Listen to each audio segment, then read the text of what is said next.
Hi, welcome to this edition of a chat with Stephen Sakelerios. Now, I've chatted to Stephen before on the Paranormal Peep Show, and I thought I'd like to catch up with him again, maybe a year or two down the line, to find out how he's doing. So, first of all, welcome, Stephen. Thank you, Neil. Thank you for joining me. I think the last time we spoke was just prior to the COVID outbreak, about 2 years ago now, I think it was. That's about right, yeah. Yeah, a little bit of a group discussion with some other people. So with that in mind, how do you think things have transpired? I mean, what's your take on things now, 2 years later, of the whole COVID situation? As far as COVID is concerned, yeah, well, if we don't have another variation, we're probably going to get through it okay. I mean, that's always the concern, Yeah. So, yeah. Or if we do have one, if it's less severe as opposed to more severe, But of course, the other thing is that people are starting to relax. Myself included, you just get COVID fatigue. And of course, that means that some people are going to catch it just by being lax. But, and it's still out there, but as long as we don't get another variant, I think we might be all right. Yeah. Yeah. It's hard to understand the science of these things because, I mean, from what I understood, from recent things anyway, is that I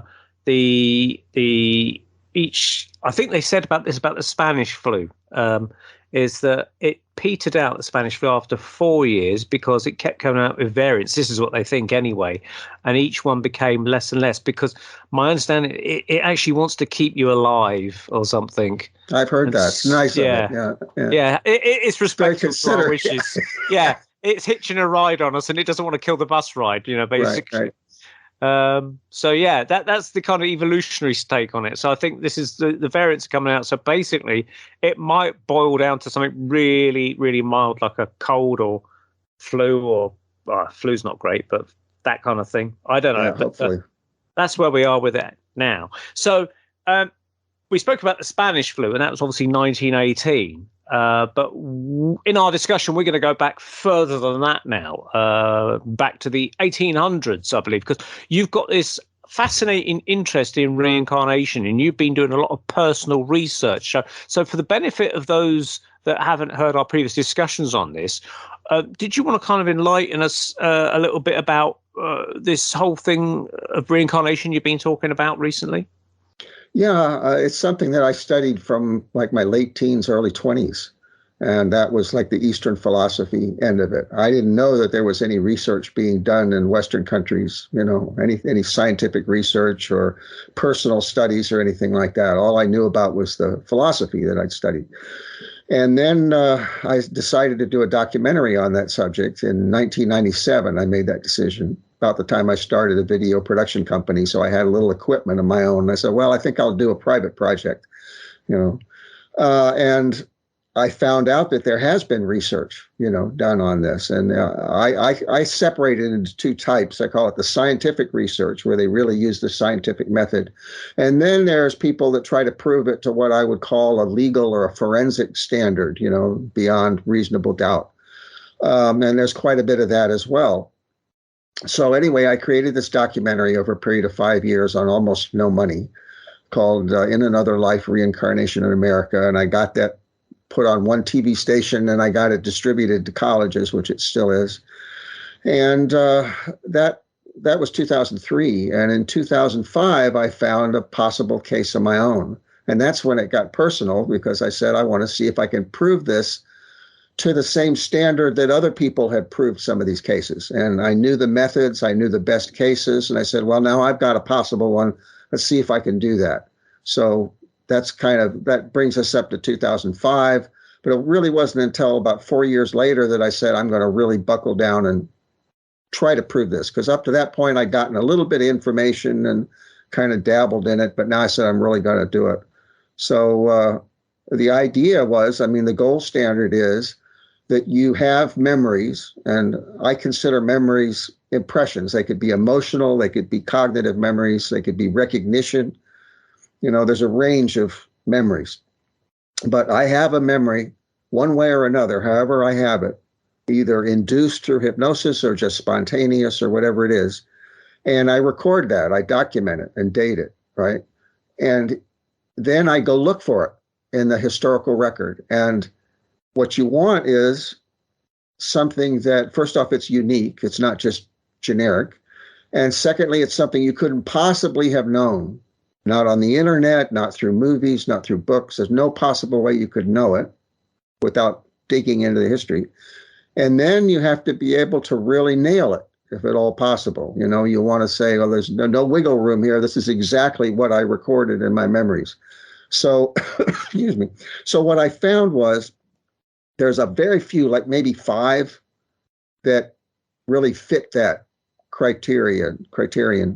You know, they're specific. I couldn't possibly have known them. I hit on several different points. It's obvious that it's not generic. You know, so I did that enough times, in my opinion, that I was able to verify this is a real case. Plus, I look very much like the guy. So, you know, that doesn't, you know, that figures into it. You know, I'm just comparing the faces. And then there was a whole bunch of instances where what I remembered was plausible. I wouldn't say it was absolutely proved, you know, 100%, but when you get enough plausibles tacked onto the 4 or 5, you've got something.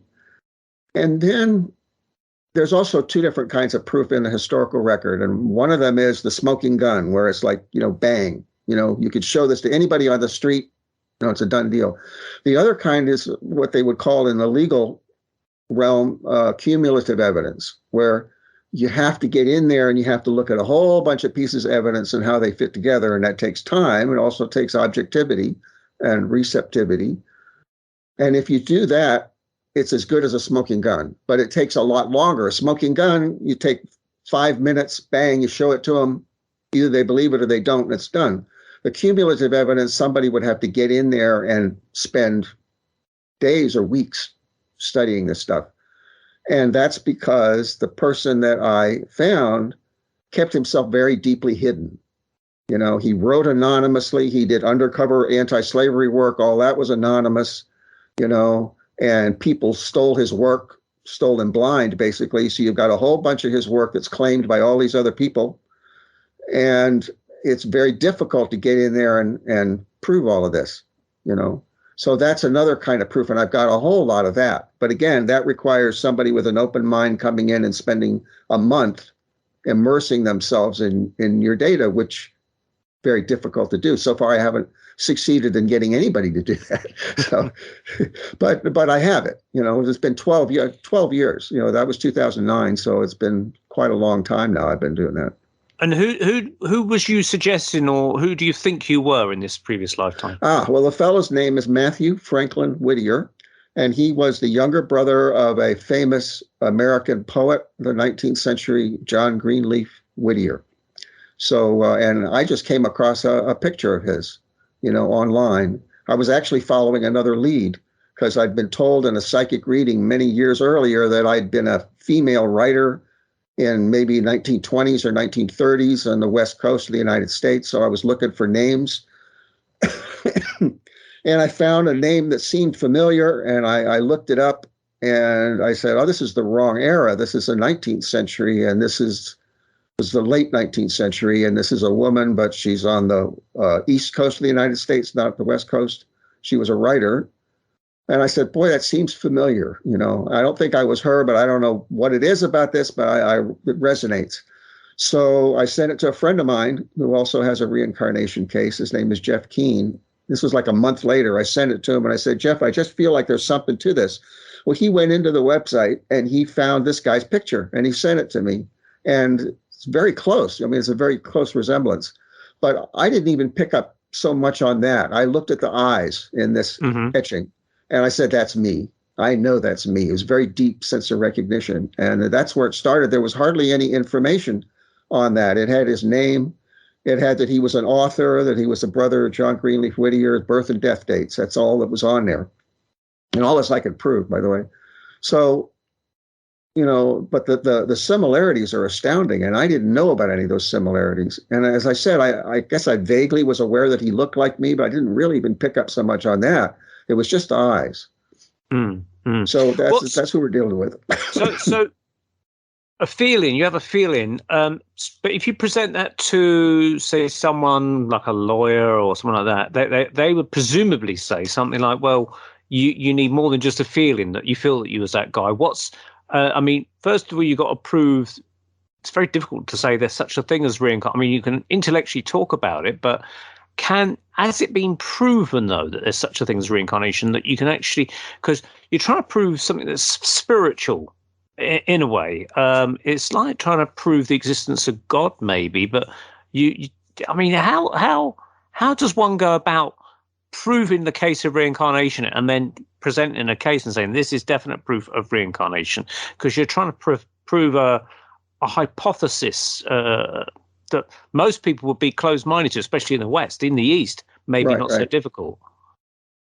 Well, it's been proven many times over and to a very high standard. The problem is the prejudice against it. And there are people that will insist that there's no proof of reincarnation. And there is. I was just watching a video a little while ago where the person presenting this on YouTube was saying that, people will say there's no proof of UFOs, but there is. You know what I'm saying? Well, it's the same way with reincarnation. There's plenty of proof. The problem is the prejudice out there, which insists that there isn't. But again, there's been proof to the scientific standard, and there's been proof to what I call the legal standard. And on the scientific end, you have primarily the work of Dr. Ian Stevenson, who studied small children that the readers may be familiar with.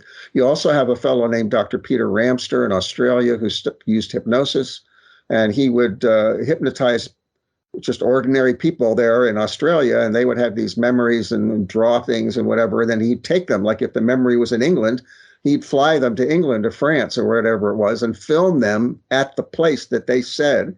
And there were the things that they said were there. You know what I'm saying? So that's also scientific work. He's a psychologist. And then there's the legal standard. You have people like one of the best cases is a fellow named Captain Robert Snow, who was the head of homicide investigation for the city of Indianapolis. And a coworker who used hypnosis in the course of her work dared him to have one of these hypnotic regression sessions. And he tried to put her off, and he tried to put her off. And finally, just to get her off his back, he said, all right, I'll do it. Get it over with. So he had this session, and now he's trained. He's a trained observer, and he's trained to be absolutely objective and honest about whatever he sees. That's very important. He has very high credibility. Okay.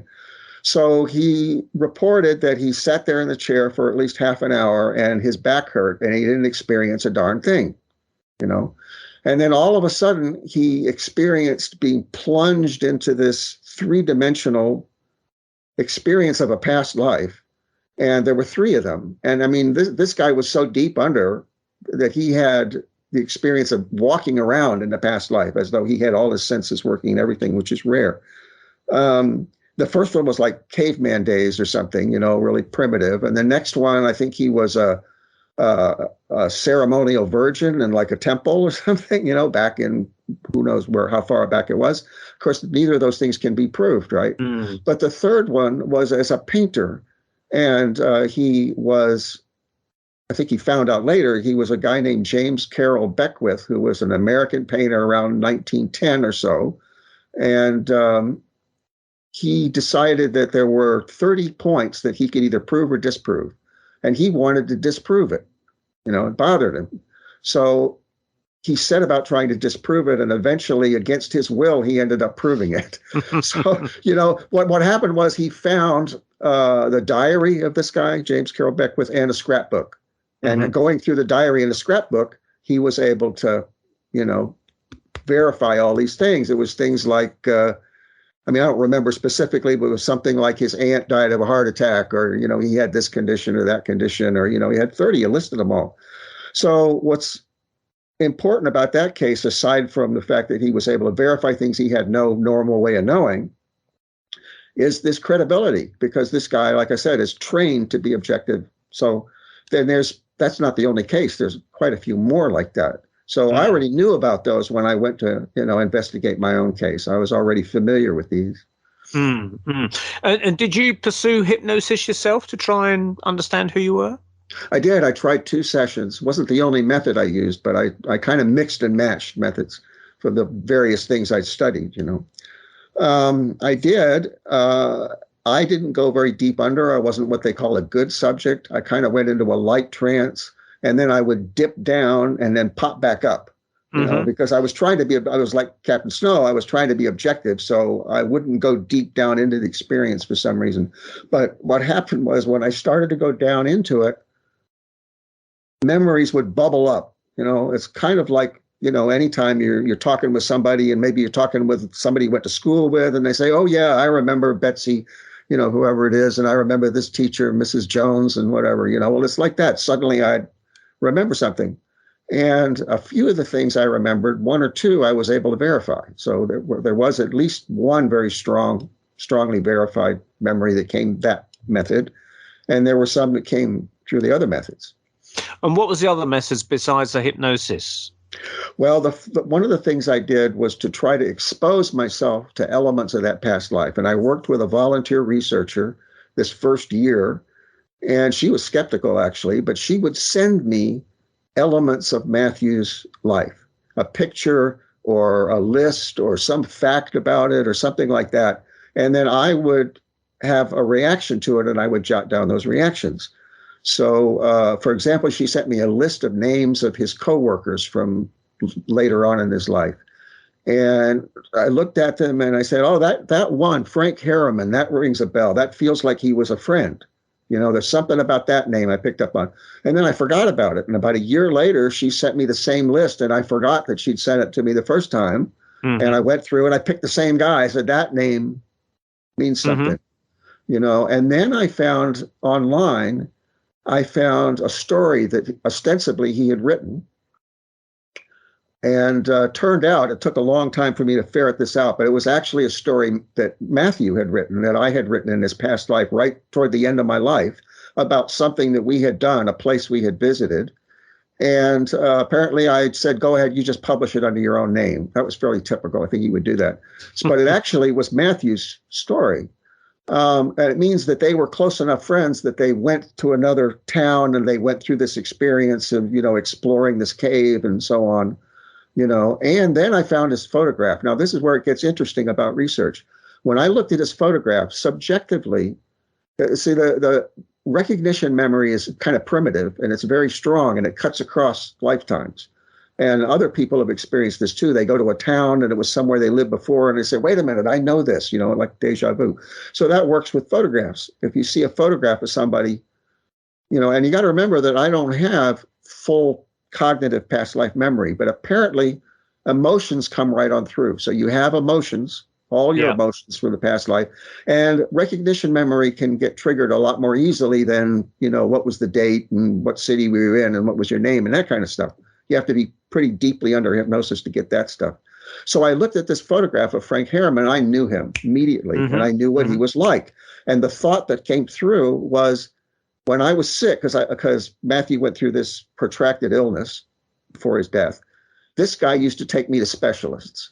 He was a younger man, and he went out of his way to take me, to see specialists and stuff to help me. Was that kind of a friend. So, but that, you can't use that as proof because I already knew who he was. Mm-hmm. So I already knew this was Frank Harriman. To see that, and I already knew who he was, and he worked with Matthew and all this stuff. To say that I recognized him doesn't really have any evidential value in a sense. But here's the deal. If I have used that same recognition technique when it was evidential, then it has its own weight, which I did, because there was another coworker that wasn't listed in that list. And I knew that he was the editor of a paper that Matthew submitted to frequently. So and they were both abolitionists. So I knew they had all these things in common. So, because I was looking for the newspaper, I was searching online for the newspaper. So I click on the little thumbnail, and when it came up, I had an experience. And this was like in a way, one of the strongest experiences I had in this study. His picture came alive, and even though he was in profile, he turned to me and a big smile broke out on his face. And I saw that in my mind's eye. It was quite vivid. And I felt, this is a really good friend. This is a really close friend. And the thought came to me, he's like a warm hearth on a cold day. That was the thought that came, and it was very specific. But then I had to try to prove that, because all I knew at this point was that he had edited for a paper that Matthew had contributed to, and that they were both abolitionists. That's the only thing in common. So I found his memorial written by his wife after he died. And I found that he was close friends with Matthew's brother, his older brother. But that's not really close enough for what I felt, because what I felt was he was personally my friend, and Matthew and his brother were estranged. So it really didn't work. So then I read down, and toward the bottom of this memorial, it said that he had worked at the same place Matthew had worked for 14 years among this little group of people. So now I had not absolute proof that they were friends. They could have been enemies and worked for 14 years, But now, given everything else that they had in common, that they were abolitionists, that they worked for the same newspaper, it even said they both had like a sarcastic sense of humor. So everything that they had in common, and they were 14 years working together in this small group. Now that recognition memory I had made sense. And to a certain level, it's proven. That's fairly strong proof. It's conceivable I could have been wrong, but there was no way I could have known that. See, I didn't know anything. This guy's name is George Bradburn. I didn't know anything about George Bradburn. Then I found that Matthew wrote his praises to the editor before he started working for that paper. That Matthew had praised George Bradburn and said, you should pay attention to this guy because he's really, really good speaker and, good guy. So I have that also. So that's how these little pieces of evidence come together. But that's an example where I proved that my recognition memory could be actual. So now that I know it works, I can go back to Frank Harriman and say that has a stronger probability of also having been real. Right. And what's the connection with the Edgar Allan Poe story? Remind me of that. That's quite interesting. Oh, yeah. Well, let's see. In hypnosis, out of the blue, and we're talking when I first started, like I think it was 2009, the year I first started, I suddenly remembered having a meeting with Edgar Allan Poe, a personal meeting. And a lot of times the first impression is the most reliable thing. Then when you try to stretch it out and say, what was the circumstances and why was there a meeting and all this other stuff, especially when I wasn't really deep under hypnosis, I don't necessarily take that so seriously. It might have been some truth in it, might not have been, I don't know. Again, I had memories that checked out 1, 2, 3, 4, 5 on all the points, so it could be correct. What I remembered was something like Poe had seen my writing under a pseudonym. He'd found out who I was. He wanted to meet with me, but his real purpose was to enlist me as some kind of a ghostwriter for something, political ghostwriting or something. And that we kind of checked each other out. We didn't, we were curious as to, what each other was about. It wasn't really a friendship, but like, I want to see what this guy is like, And I even remembered us smoking pot together. Like a pipe, right? But I did remember that it was on a little cabin with a broad front porch, and that it was kind of up high. And what I remembered was that it was unfinished, that the wood was like blonde, like it had just been hewn, that it wasn't really finished. And I don't know. I don't think I ever saw a picture of Poe's cabin in New York.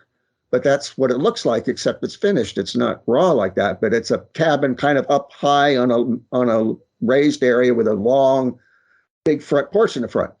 I don't know. I can't say that's proved or not proved. I don't know. What I do know is that I didn't want to research it because I didn't want to spoil it. I said, I don't want to get into this. I want somebody else objective to come in and do it. And I couldn't get anybody interested. And finally I said, look, I got to get into this myself. And that was some years later. And the more I got into it, the more I said, but by that time I had seen a lot of Matthew Franklin Whittier's poetry and a lot of his work. I knew his style.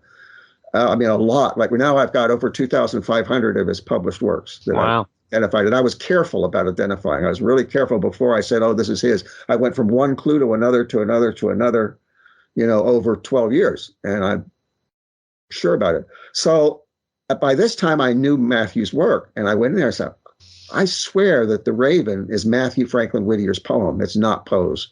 And likewise, Annabel Lee. And likewise, Some Words with a Mummy. At least those three, that's Matthew's. And I got a whole bunch of examples that are just like it, The Raven is actually, that was Matthew's preferred meter and style in poetry. And I got 30 examples, something like that, including some that were published before. But anyway, then I found out things like I found out that he was in New York City at the time. He was working as a critic, as a reviewer. in New York City at the same time that Poe was doing that, like a block away. Mm. And then I found that, I mean, I went from one discovery to another to another. What I found was, to try to keep it really short, what happened was that Matthew had written this poem in December of 1841, a few months after his soulmate and wife, Abby, had died. She died end of March 1841. This would have been December 1841. And what happens is, basically, you can cut to the chase with this. The whole first half of the poem is literal. Everything happened exactly the way he says. And this was Matthew Franklin Whittier's style. He wrote from real life. And then he might jazz it up, or he might take some philosophy out of it, or, you know, but basically he wrote from real life, and he would change things up enough to where you couldn't identify himself or the other people. So he was sitting alone. He was up late at night, which he did. He was studying books, probably Abby's books, because she was an occultist and a mystic.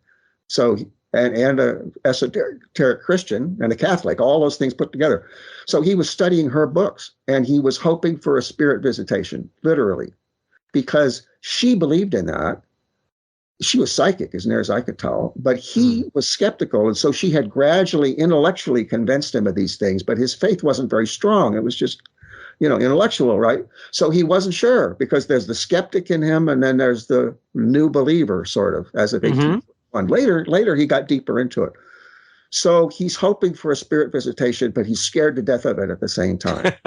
And he's, you know, as all of us probably would be, even those of us who've studied, right? Because if somebody appears, you know, it still would scare the heck out of you.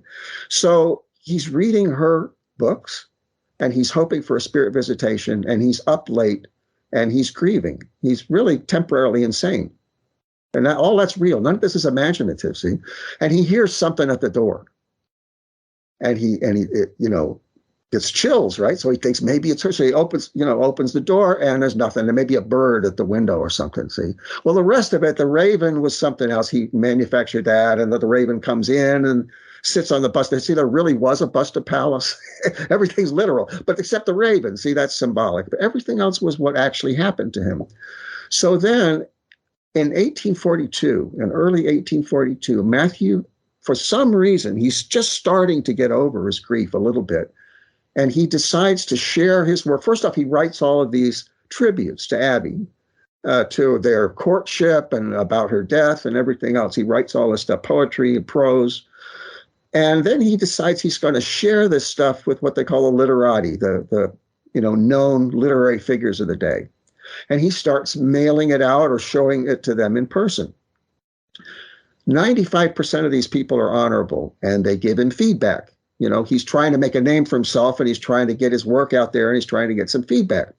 And 95% of them probably gave him feedback and would never dream of using it. But there were a few imposters out there, people that were trying to build their literary reputation on other people's work and to play the role, you know, to play the like an actor. So Edgar Allan Poe was one of those people. He really was an imposter. Most of the stuff that you think is his, I don't think was really his. See? And there's a few other ones, like Elizabeth Barrett Browning over there in England was another one. He sets poetry to her. So in 1844, she publishes like 5 of his poems as her own, including one called Lady Geraldine's Courtship, which was almost verbatim a description of his courtship with Abby when she was like 15 and 16, except he's age progressed her. She was the daughter of a marquis. He has age progressed her, put her in England, and made her the daughter of an earl. Otherwise, it's basically what happened. So that comes out in 44. In 1845, Matthew submits The Raven to American Review, which was a brand new monthly journal, okay, a literary journal, and it's accepted. And Matthew apparently would do this. He would kind of give a housewarming gift to a new journal, especially if he knew the editors, you know, but he would do it anonymously. They wouldn't know it was his. See, so he sent this thing in anonymously. He signed it Blank Quarles. Now, Quarles was Francis Quarles. Francis Quarles was a poet, English poet, who was very severe and very austere and very deeply religious. And Matthew had reviewed his poetry back in 1831, so he was quite well aware of it. And I think that was one of Abby's favorites. It would absolutely fit if that was one of Abby's favorite poets. So here's what I feel. And now we're getting into my subjective feeling. I can't prove this, but I think what happened is that because Abby loved Frances Quarles and because she was an unbeatable debater, this woman was absolutely smart as a whip, and you could not beat her in a debate. I have some evidence for that. She was extremely smart, brilliant. And so she would debate with him mostly about these occult issues, like prescient dreams. Well, back in 1830, Matthew, when he was editing for a newspaper in New York City, he would make fun of that. He made fun of astrology. He made fun of prescient dreams. He even talked her out of astrology for a while. We know that from one of the poems that she wrote, see? So then gradually he came around. But apparently she would argue these things with him, and she would win. Because first off, she was psychic, so she really did have prescient dreams, and she could prove it, I'm sure. So he called her Abby Quarles. It was a double entendre. It was a joke. He called her Abby Quarles, see, because she loved quarrels and she could quarrel, right? That's why he signed the Raven blank Quarles. Blank is for Abby, the woman that he wrote it for, see? And the whole thing is about Abby. Well, that's why he signed it Abby Quarles. There's no reason in the world that Poe would ever use Quarles as a name. First off, Poe didn't use pseudonyms. So people will say, oh, he was required to use one for American Review. That's not true. I have a physical copy about 15 feet away from me. And if you look at the pieces in that edition, some of them, one of them is signed with a full name, some of them are signed with initials, some of them have no signature at all. So Poe did not need to do that. Okay, so that we'll just discard that. So anyway, what happened was Matthew got it accepted, but they held it over to the second edition, February edition. It started in January. They held it out for February. Now, Edgar Allan Poe is a critic. He's a reviewer for the New York Evening Mirror. And reviewers, if I'm not mistaken, I'm kind of making a jump here, but I'm pretty sure they get advance copies of things. Mm-hmm. So he got an advance copy of American Review with the Raven in it. Now, meanwhile, Matthew had shared a copy with him back in early 1842, so he had a physical copy from Matthew. Now, here's what I think Edgar Allan Poe did by looking at his work. I think that he had a very unpleasant habit of stealing the poetry of grieving widowers, people that weren't literary figures so far as he knew, people that hadn't published. The only reason they were writing poetry was because they were in grief. And when people are in grief or in love, they tend to suddenly turn into poets and write some pretty good stuff, see? So he would get to know these grieving widowers, and he would get them to give him a copy, and then he would publish it, and they'd never know, see? I can actually prove that. I don't know if we want to go down to that, but I actually got evidence for that. So he tried to do the same thing to Matthew, but he didn't realize that Matthew was not actually a neophyte. He was not actually an unknown guy. He'd been publishing for years, since before Poe did, but he did it all anonymously, so Poe wasn't aware of his work. See? So he did the same thing. So now Poe gets a copy of American Review, and he looks at it, he says, oh my gosh, he's beat me to it, because Poe apparently, according to the history, he'd been sharing bits and pieces of this poem with people for years, pretending to have written it, see, or pretending to be working on it. So now his reputation was in trouble. So So what he did was he said, I'm going to act fast. So he took his physical copy of it. He went to his editor on the Evening Mirror, and he said, look, somebody, I think he said, let's see, what would he have said? He would have said, I got this published in American Review, but I've got the permission of the editor to scoop it by a couple days. So let's go ahead and put it in our paper, and it'll come out 2 days before, which was January 29, 1845, right before American Review hit the streets, right? Mm-hmm. But he's going to put his name on it. So it came out in the Evening Mirror 2 days before it came out in American Review, but there's no blank Quarles anywhere. It's Edgar A. Poe. Interesting. Mm. Yeah. So that's how that came about. It was just a scam. Now here's the crucial point. Matthew could not come out because he was involved in the Underground Railroad. He had a lot of connections in the Underground Railroad. He had connections with the anti-slavery movement. He was an agent or something, you told me. Yeah, he was basically an agent. Yeah, later on, but even by 1845, because he was contributing to the Boston Chronotype, which was the radical anti-slavery paper in Boston.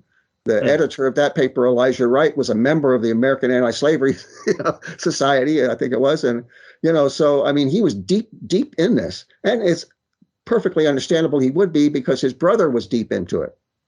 John Greenleaf Whittier was also right in the core of this, with William Lloyd Garrison and Wendell Phillips and all these people. So Matthew was right in there. He could not bring attention to himself in order to try to prove this thing, because he knew that Poe would fight it legally. So he would have to, tell all, basically, and there'd be scrutiny, and he just wasn't in a position to do it. Now, Annabel Lee's another story. Poe never published Annabel Lee until it was published after his death. But apparently he was thinking about publishing it right toward the end. But there's a very interesting little detail in Annabel Lee. In Annabel Lee, there's a mention that the girl who's dying of consumption, basically, which Matthew's wife did and Poe's wife later on did. But there's a mention that her high-born kinsman came and took her away right before she died. That literally happened with Abby. Her father is a marquis. Her family is high-born. 2 of her sisters came and took her back to her father's house about a week before she died. So that, just like The Raven, it's literal autobiography in there. So there's, but there's actually, here's the interesting thing, and I've written a whole paper on this. Matthew, although he couldn't come out publicly, he would slip in snide remarks, coded remarks, like inferences and references in his published works that said, Poe stole this from me. He's an imposter, and I was the original author. There's like 17, 18 examples. Right. Way more than you need to prove it. Way more. Yeah. There was no kind of deathbed confession from Poe, do you think, kicking about? No, he had no scruples. There is evidence that they corresponded, that Matthew tried to get him to admit it, and that he strung Matthew along and then refused at the end. Right. You can, I mean, you see it, references to it published in various pieces, and there was this back and forth going on. So he had met him, and then later on, when he started to see the writings, but they were signed anonymously, he didn't realize they were by the same guy. Is that right? Poe? Yeah. Apparently, he was in on only one of Matthew's pseudonyms that he used back in 1842. He knew that Matthew had signed Poins, and that's all he knew. Because you see, it gets to the point where these things are so outrageous that my credibility is out the window. But I have to tell the whole thing because it's what I found. It was the only way it makes sense if you tell the whole story. I have to tell the whole story. So when Matthew was in New York City, he was writing for the New York Tribune, which was like a block and a half away from where Poe was, at least at one point. He was writing reviews and essays for the New York Tribune and signing as a single asterisk or a star.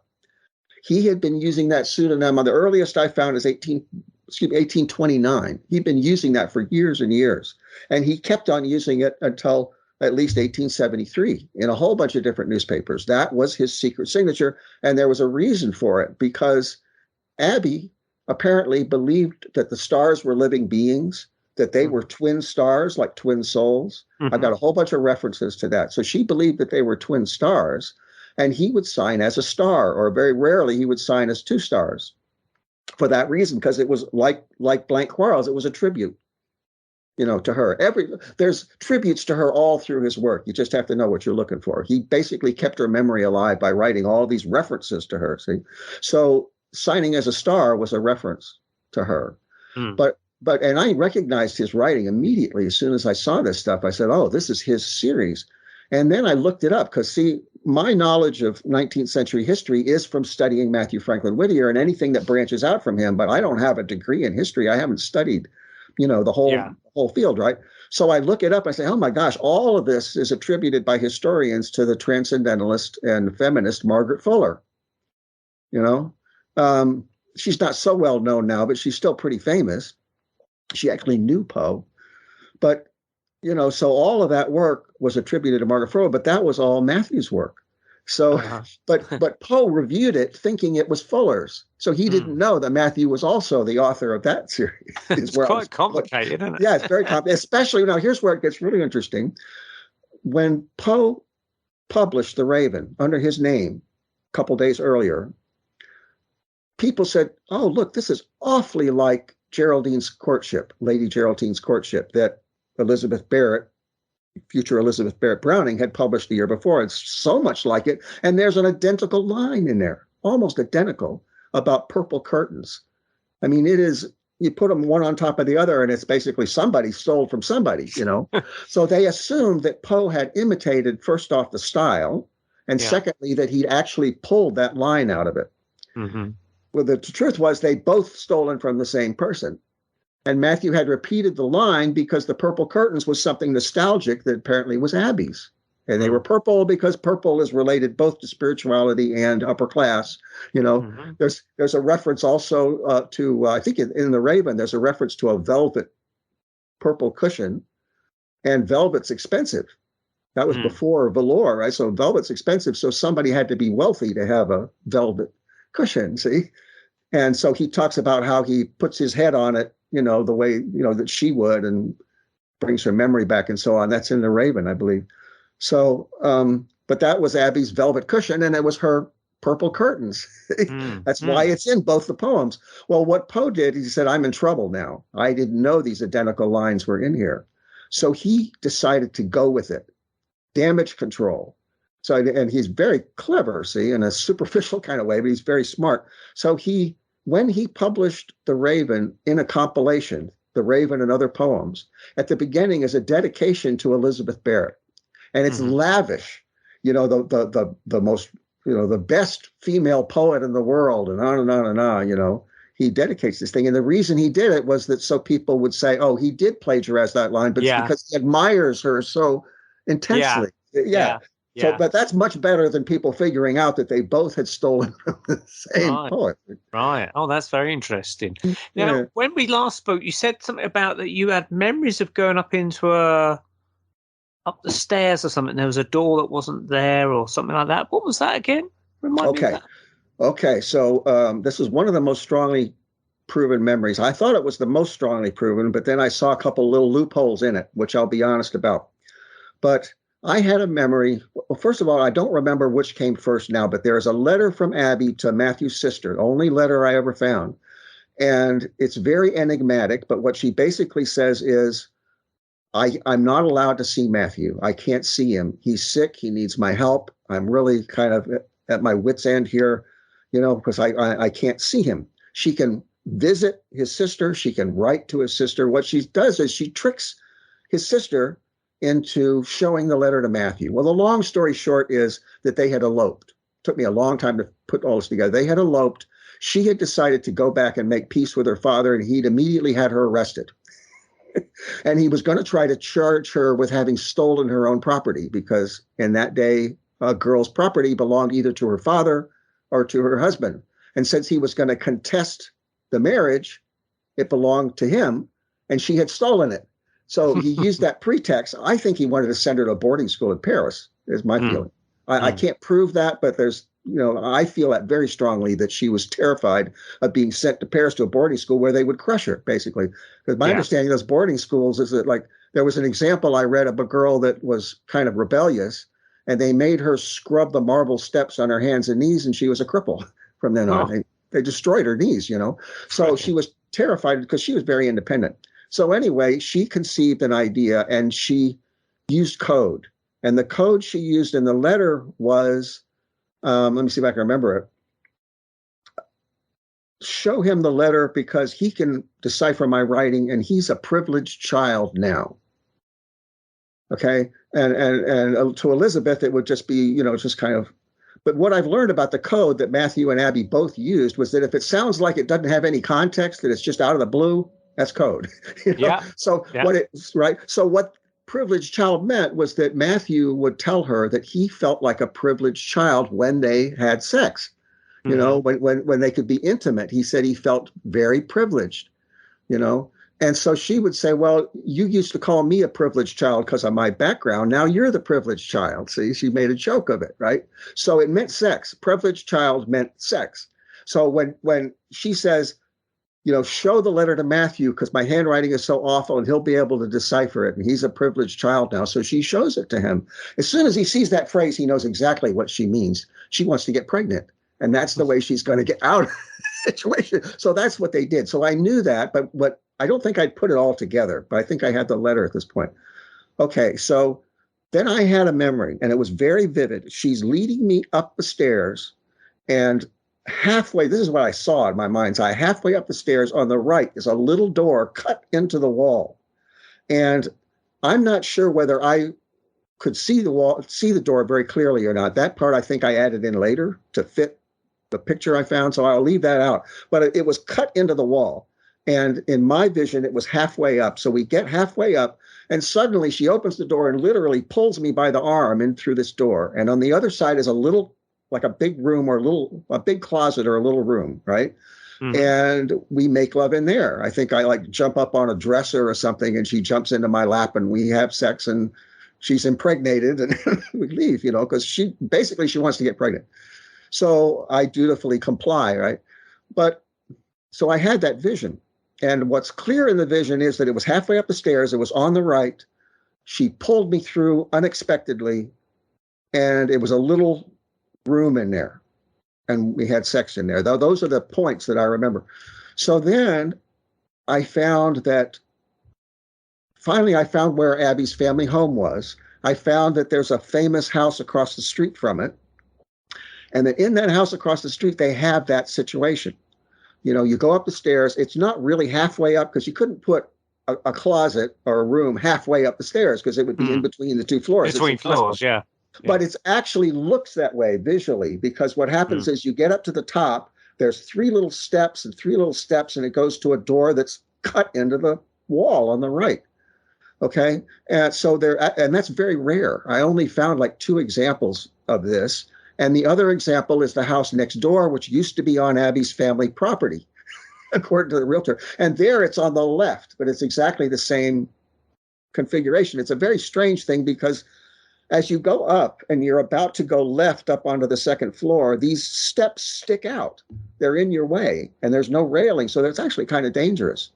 So what I figured is this had to have been a room where the servants could get the linen, and it was centrally located so they could go downstairs or upstairs. Mm-hmm. It was as close to the downstairs and upstairs as it could be. That was the purpose of it. But the one in the house that was across the street from Abby's family, that had been turned into a bathroom, had been converted. But the house on the left, it was still there. It was a room 9 by 9 behind the door. So now I don't know where this took place, whether there was a similar, so apparently whoever built these houses, there was the same guy and he built the same stupid configuration, whether it was in the house that Abby lived in, whether it was in this house across the street, I don't know. But apparently what happened was that her sisters arranged this whole thing. If it was the house across the street, maybe they knew it was empty. I don't know. The thing is that there's a mural in there on the walls, a painted mural on the walls that had been there at the time, would have been there, and I didn't remember that. I didn't see that in my vision, right? But still, that's the only place that configuration exists. There's a few others, like 1 or 2 others are a little bit similar, but basically the thing I remembered only exists in the house across the street from where Abby lived and the one next door that used to be on her property. Hypnosis. Have you discounted the idea of doing hypnosis as a form of tapping into the subconscious? No, because I got one memory that was even more strongly proved than that one through hypnosis. Okay. And where are you? Yeah, go on. Go for that one. Yeah, I'm going to take maybe 5 minutes. Yeah, sure. Okay, so I'll try to keep it kind of short.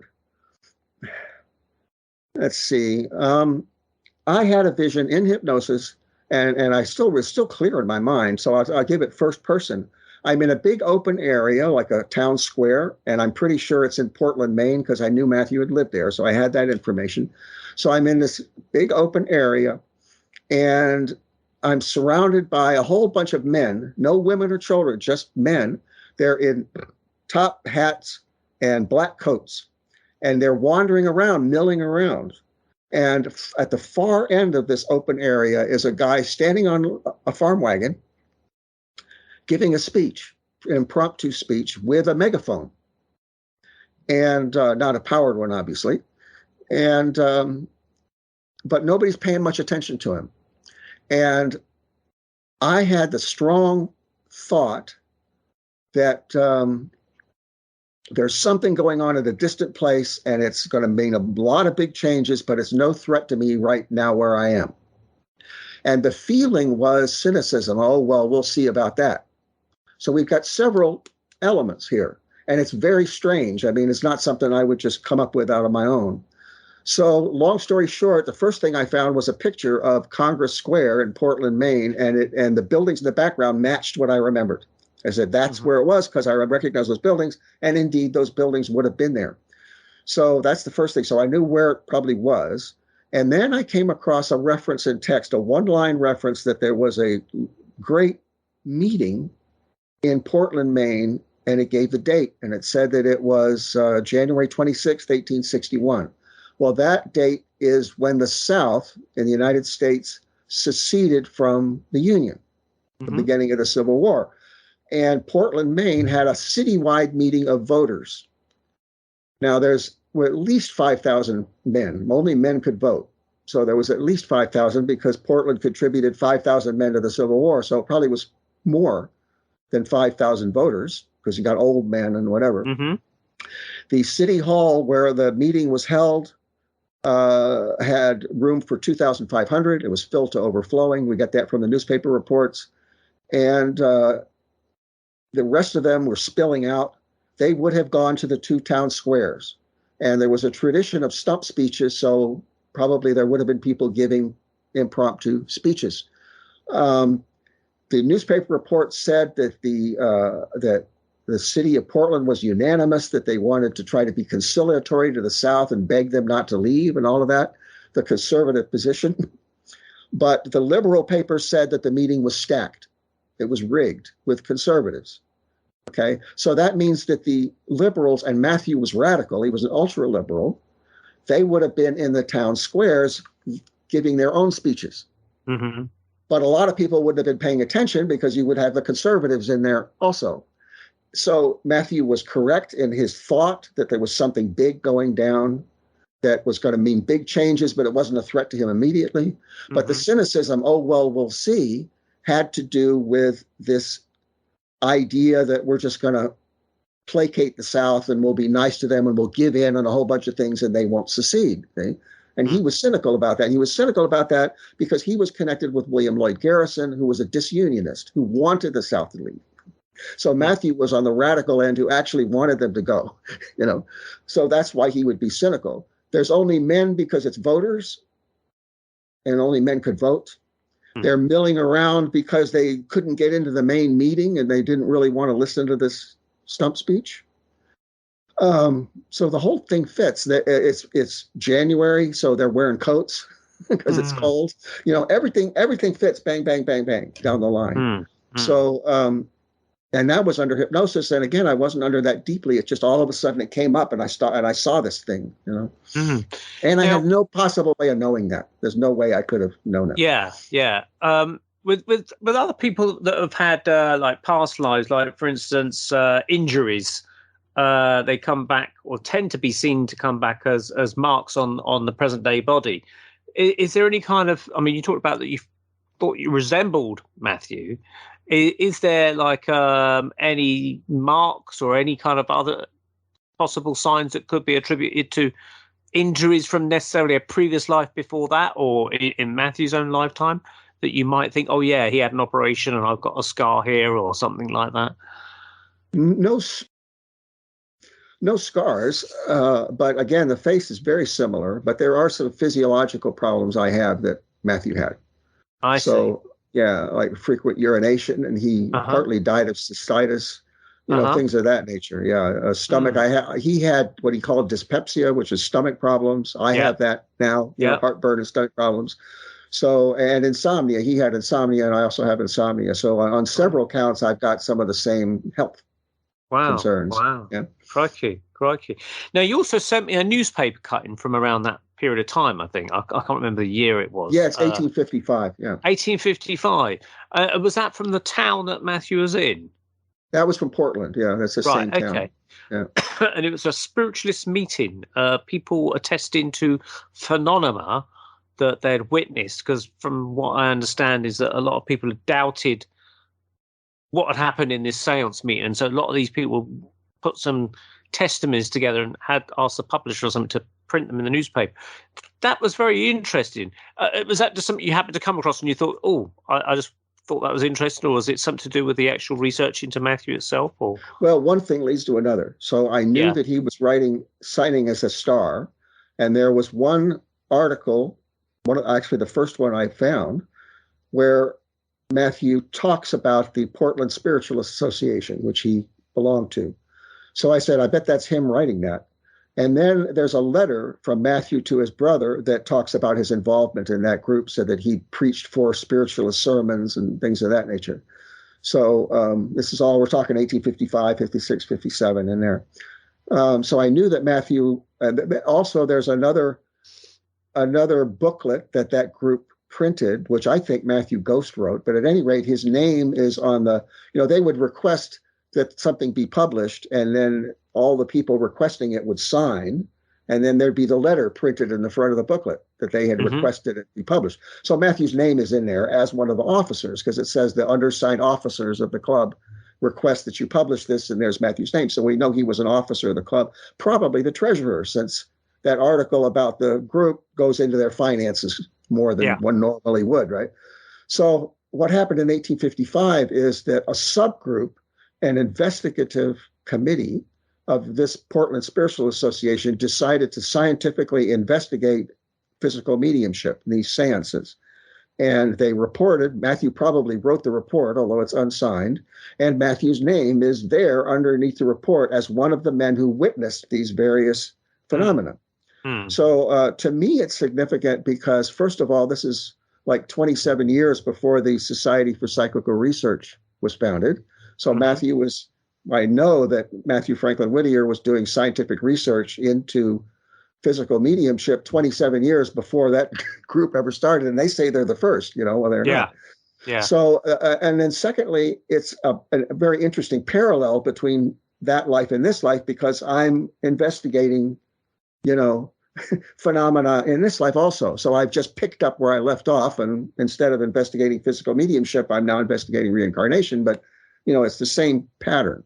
So that's pretty interesting evidence in itself, especially when, like I said, when I recognized myself in that etching, I had nothing to go on. I didn't know he was a spiritualist. I didn't know he investigated paranormal phenomena. I didn't know anything about him except that he was an author, So, see, so now we got this incredible parallel between the two. But I've got it here. I could read it, but. Yeah, I'll be interested. I mean, I vaguely remember the bits of it, but if you want to read it out, I'll read a little bit. These are it's some quite of the long statements from people, isn't it, about what they witnessed? I'll just read the one paragraph of the things they witnessed. Yeah, he says that they had these instruments laid out, right? And according to him, they tried to take all the precautions they could to make sure there couldn't be any fraud. So. Exactly what precautions they took, we don't know, but things like the medium's hand was always held and so on. So go down a bit. Let me get a sip of water. I'm sorry, before I try to do this. Now, that a bass drum, snare drum, melodeon, tambourine, triangle, double bass viol, accordion, and guitar were played upon loudly and distinctly while the hands of the medium were held by one of the committee. This is what they're testifying to, that several of the instruments were taken up and carried over our heads when they had been so arranged as to make it absolutely impossible for any person to move them without detection. So I don't know how they did that. That the medium was taken up in her chair and placed upon the table without, as the committee fully believed, the intervention of mortal hands, and in parentheses, that spirit lights were exhibited on the wall and in several places in the absence of all other lights. That the guitar was placed upon the head of a member of the committee, and in that position had familiar tunes played upon it, while the hands of the medium were on the hands of another member of the committee. that the melodeon, while placed against a wide table separating it from the medium, was inflated and played upon, the person nearest it having his hands and feet held by members of the committee. And there was other things there. So, I mean, I've thought carefully about that. And I saw recently on YouTube, there was an example of a skeptic who tried to debunk the skull experiments. Are you familiar with the skull experiments? I think they're over there. Very familiar. We did an interview actually with one of the people that was, a partaker of the skull experiments about 5 years ago. Okay, so in your appearance, could they have been hoaxsters? Could they have been fraudulent? My understanding, I mean, I saw a documentary on it as well called The Afterlife Experiments or something like that it was called. They had various scientists that went in there, and also they had a fully fledged magician who claimed that there's no way that he could repeat the phenomena that he witnessed in there. Interesting. Okay, so the reason I say that is that on YouTube, this magician demonstrated that he could do the same thing. So he had a night vision camera, and he had Confederates come out and, and do these things, touch their heads, and and all of the people that were in the seance are freaked out because they thought it was real. So he claimed to have shown that it could have been fraud. I don't buy it, but looking at this, it's very similar. Technically, maybe if they had a door that the investigators didn't pick up on, and somebody or several somebodies came out in black suits, in pitch black, and played these instruments. Now, how do you get the medium up on the table? Well, she could have climbed up there, and then they put the chair up there, and then she sat on it. And then in 1855, how do you project lights on a wall? It's not easy in 1855 because there's no electricity. You've got lamps. Yeah. Well, how do you black off a lamp to the point where it'll just project a light on the wall? I don't know. I've never tried that, but I bet you that's not easy. Well, that's right, because you'll see the light of the lamp, and you'll see the projection of it on the ceiling, which would light up pretty much the whole room. It would light up the room to the point where you'd see the guy holding the lamp, I would think, no matter how careful you were. Or maybe they had like glass, and they shone the light through the glass, from the other side. I mean, I'm a skeptic, so I run everything through the skeptical filter myself. So conceivably, this could have been faked. What I do know is that Matthew Franklin Whittier was strictly honest and strictly scientific. So if he signed it, he saw it. So there's no fraud there. And I presume all these instruments are playing together in like some sort of orchestra that I type don't know. of thing. That I don't. He doesn't actually say that. It could be. Yeah, but they're playing tunes, so somebody had to know how to play. Someone's got to be skillful, as well as being a fraudster or a magician. They got to be a skilled musician as well, I'd imagine. Right. So it'd be pretty tough to fake in 1855. Yeah. I must admit, I took part in a seance, and I say a seance with quotes. That's how it's advertised. A Christmas tree seance, going back about 10 years ago now. And you had to pay about £30, and you were told to sit in a certain chair, and you had to be frisked, checked, and everything like that to make sure you weren't carrying recording equipment and cameras and whatnot. And it was obviously around at Christmas time, and this medium was brought in, and he was strapped into this seance cabinet and taped up and gagged and bound and stuff like that. And they had a Christmas tree right near it, and they said, the spirit children that will manifest possibly, in the sense, will come and unwrap the presents that we placed around the thing, and they will sometimes throw the presents out to the audience. And so if you get one, then you're allowed to take it home. So during the course of the evening, you could hear kind of giggles and stuff like that happening, and ripping of paper, presumably the Christmas wrapping paper, and suddenly something landed on my lap, and I couldn't see what it was, but I could feel it something like material or something. And it was only when the light went on, I saw it was like a child's cloth doll, rag doll or something. So I thought, okay, well, I took it home anyway because I was told I could. But the main point is that at the very beginning of this seance, there was a set of children's drums being played really well. And I thought, well, okay, I'm not sure if this is genuine or not, but I've got to say the drums are played extremely, extremely well. Someone's very you're a skilled musician, player. right? So you would know. Yeah. I mean, I don't play the drums, but I certainly played with enough drummers to know that these drums are being played extremely well. And anyway, it was only during the course of the chat that I afterwards, I was chatting to the medium's wife, and I asked her questions. I said, you know, the spirit guide that came through this seance was called Jonathan, and he was supposedly from London. So he would have had a very London accent, and he was supposedly killed in 1980 by a couple of burglars in the guy's house or something.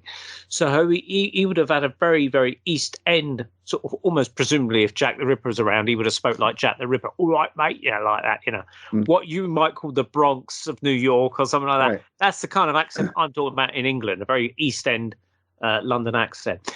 So when I actually heard this Jonathan spirit guide speak in the seance, it didn't sound London East End at all to me. It sounded very much like the actor Richard Harris out the Harry Potter films. Now, Richard Harris, the actor's Irish, so he had a kind of an Irish lisp about him, you know, and hello, good afternoon, good evening, and welcome to our Christmas tree seance, you know.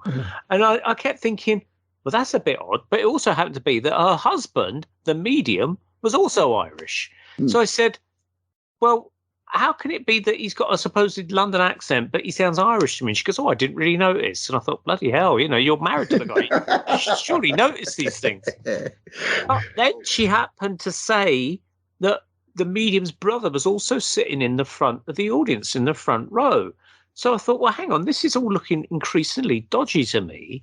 You know, you got the wife of the medium in the front row, then you got the medium's brother in the front row, and then I thought they're Irish. So I thought, hang on, there's a thing in Ireland, I'm sure it's something called the Boys Brigade or something like that, where you get these young kids, like the Scouts or something, you know, but they would play drums going up and down the streets of Belfast, playing these drums really professionally. And I'm thinking, well, it's not unreasonable to think that the brother, being right near this Christmas tree, could have picked up the drums in the darkness and been a skilled drummer or something. You know, I couldn't rule it out. So that was that. And then also they said they'd materialized the hand of Jonathan under the seance lights. They'd have these two infrared lights and they would be lit, and they would lift the curtain up a little bit. Now, I happened to be sitting in the aisle seat of this seance, and you saw this hand come out from underneath the curtain that was there. They invited this gentleman to come out and shake hands with Jonathan, which he did do. But before he did that, he wanted to lift the whole curtain up like that. He went to go and lift the whole thing. And immediately the wife said, no, don't do that, she said in panic. And I thought, oh. And so he goes, oh, okay. So he just shook the hands of this hand, and it sort of went away. And I heard someone say in the sort of semi-darkness, saying, oh, that's dematerializing, I think. Because I was in an aisle seat, I decided to check this out. I went right down, and I could lean because there was no one on my left-hand side because I was on the aisle seat. Lean and look right up as far as I could up this gap. And I saw the hand slide back on the floor. Now, if it's going to dematerialize, you'd think it kind of dissolve into the floor or something. But then I saw it lift up like that, you see. I thought, I'm pretty sure it's attached to a person. But we was all invited at the end. They felt a bit more confident. We was all invited at the end to go and shake hands with this materialized hand. So I got in the queue of people, and we all went up, one person after another, and I shook the hand, and it felt like a human hand to me, and it gave me the thumbs up and stuff like that. And I thought, I'm not so sure about this. Wow, you know, that's what you want to do, really. So afterwards, when I got home that evening, I was so suspicious it was a fake thing that I looked up on the internet. And I typed in the name of the medium and a Christmas tree seance, and I found a report that someone had filed, like a review, and they'd been to a previous Christmas tree seance about 4 years prior. And the whole thing read exactly as it had unfolded for me. So it was almost like I was reading a script of the performance I had seen. So everything had been done almost like a magician act, obviously, because we've been talking about magicians. And magicians obviously have to rehearse everything in order to be a successful conjuring trick of sorts. Sure. And I suspect that this thing was done completely like that. And that's why it read exactly how I had seen it on the evening that I had seen it, because it was a complete rehearsed scam, I think. And so I thought, well, if I ever went there again, they obviously checked me for cameras and recording devices. How could I really expose it or test it in some way to say this is a scam, you know, because it's a very difficult situation. And I thought, well, hang on, I'm an oil paint artist. I paint with oil paints. And although I'd have to put my hands up and I'm checked and frisked for cameras, I could theoretically, and I haven't done this, but in theory, if I had to, I could sit in the car park in the car with a tube of oil paint, squirt, and it comes out like toothpaste. Squirt a little bit of red oil paint, just enough onto my finger, and put a plaster over it so it's covered up. You see, because they would not think twice when they see a plaster on your finger. Oh, he's cut himself, and so it keep it all dry. And oil paint takes a few days to dry anyway, so it'd still be good for that evening. And then if they invited me to, go and shake hands with this mysterious hand again, I'd make sure I'd be the last person in the queue, because I want to be the guy that when I unwrap my plaster, I'd rub the hand all with oil paint. Or you could be the first, and everybody would. Yeah, but that makes it hard to detect. But spirit, if you're genuine spirit, you could deal with that. But if you're a down to earth person, the only thing you could wash that off with, ironically, is white spirit. And I doubt very much if they had any white spirit on them. Right. So I would go round the kitchen area afterwards where everyone's having their cups of tea and biscuits, and I'd spot the guy with the red hand and say, I caught you red-handed. That's great. Yeah. Yeah. But, these things are hard to prove, aren't they? They really are difficult. It's difficult. I went to a seance once. It was actually here. It was the same group that Matthew had belonged to, only current. And they had a seance, first one I'd ever been to. And they had a little table, little wooden table, and it was very easy to tip. And they were tipping it. I mean, they were tipping it. And I don't know what their rationale was, but the table wasn't tipping. They were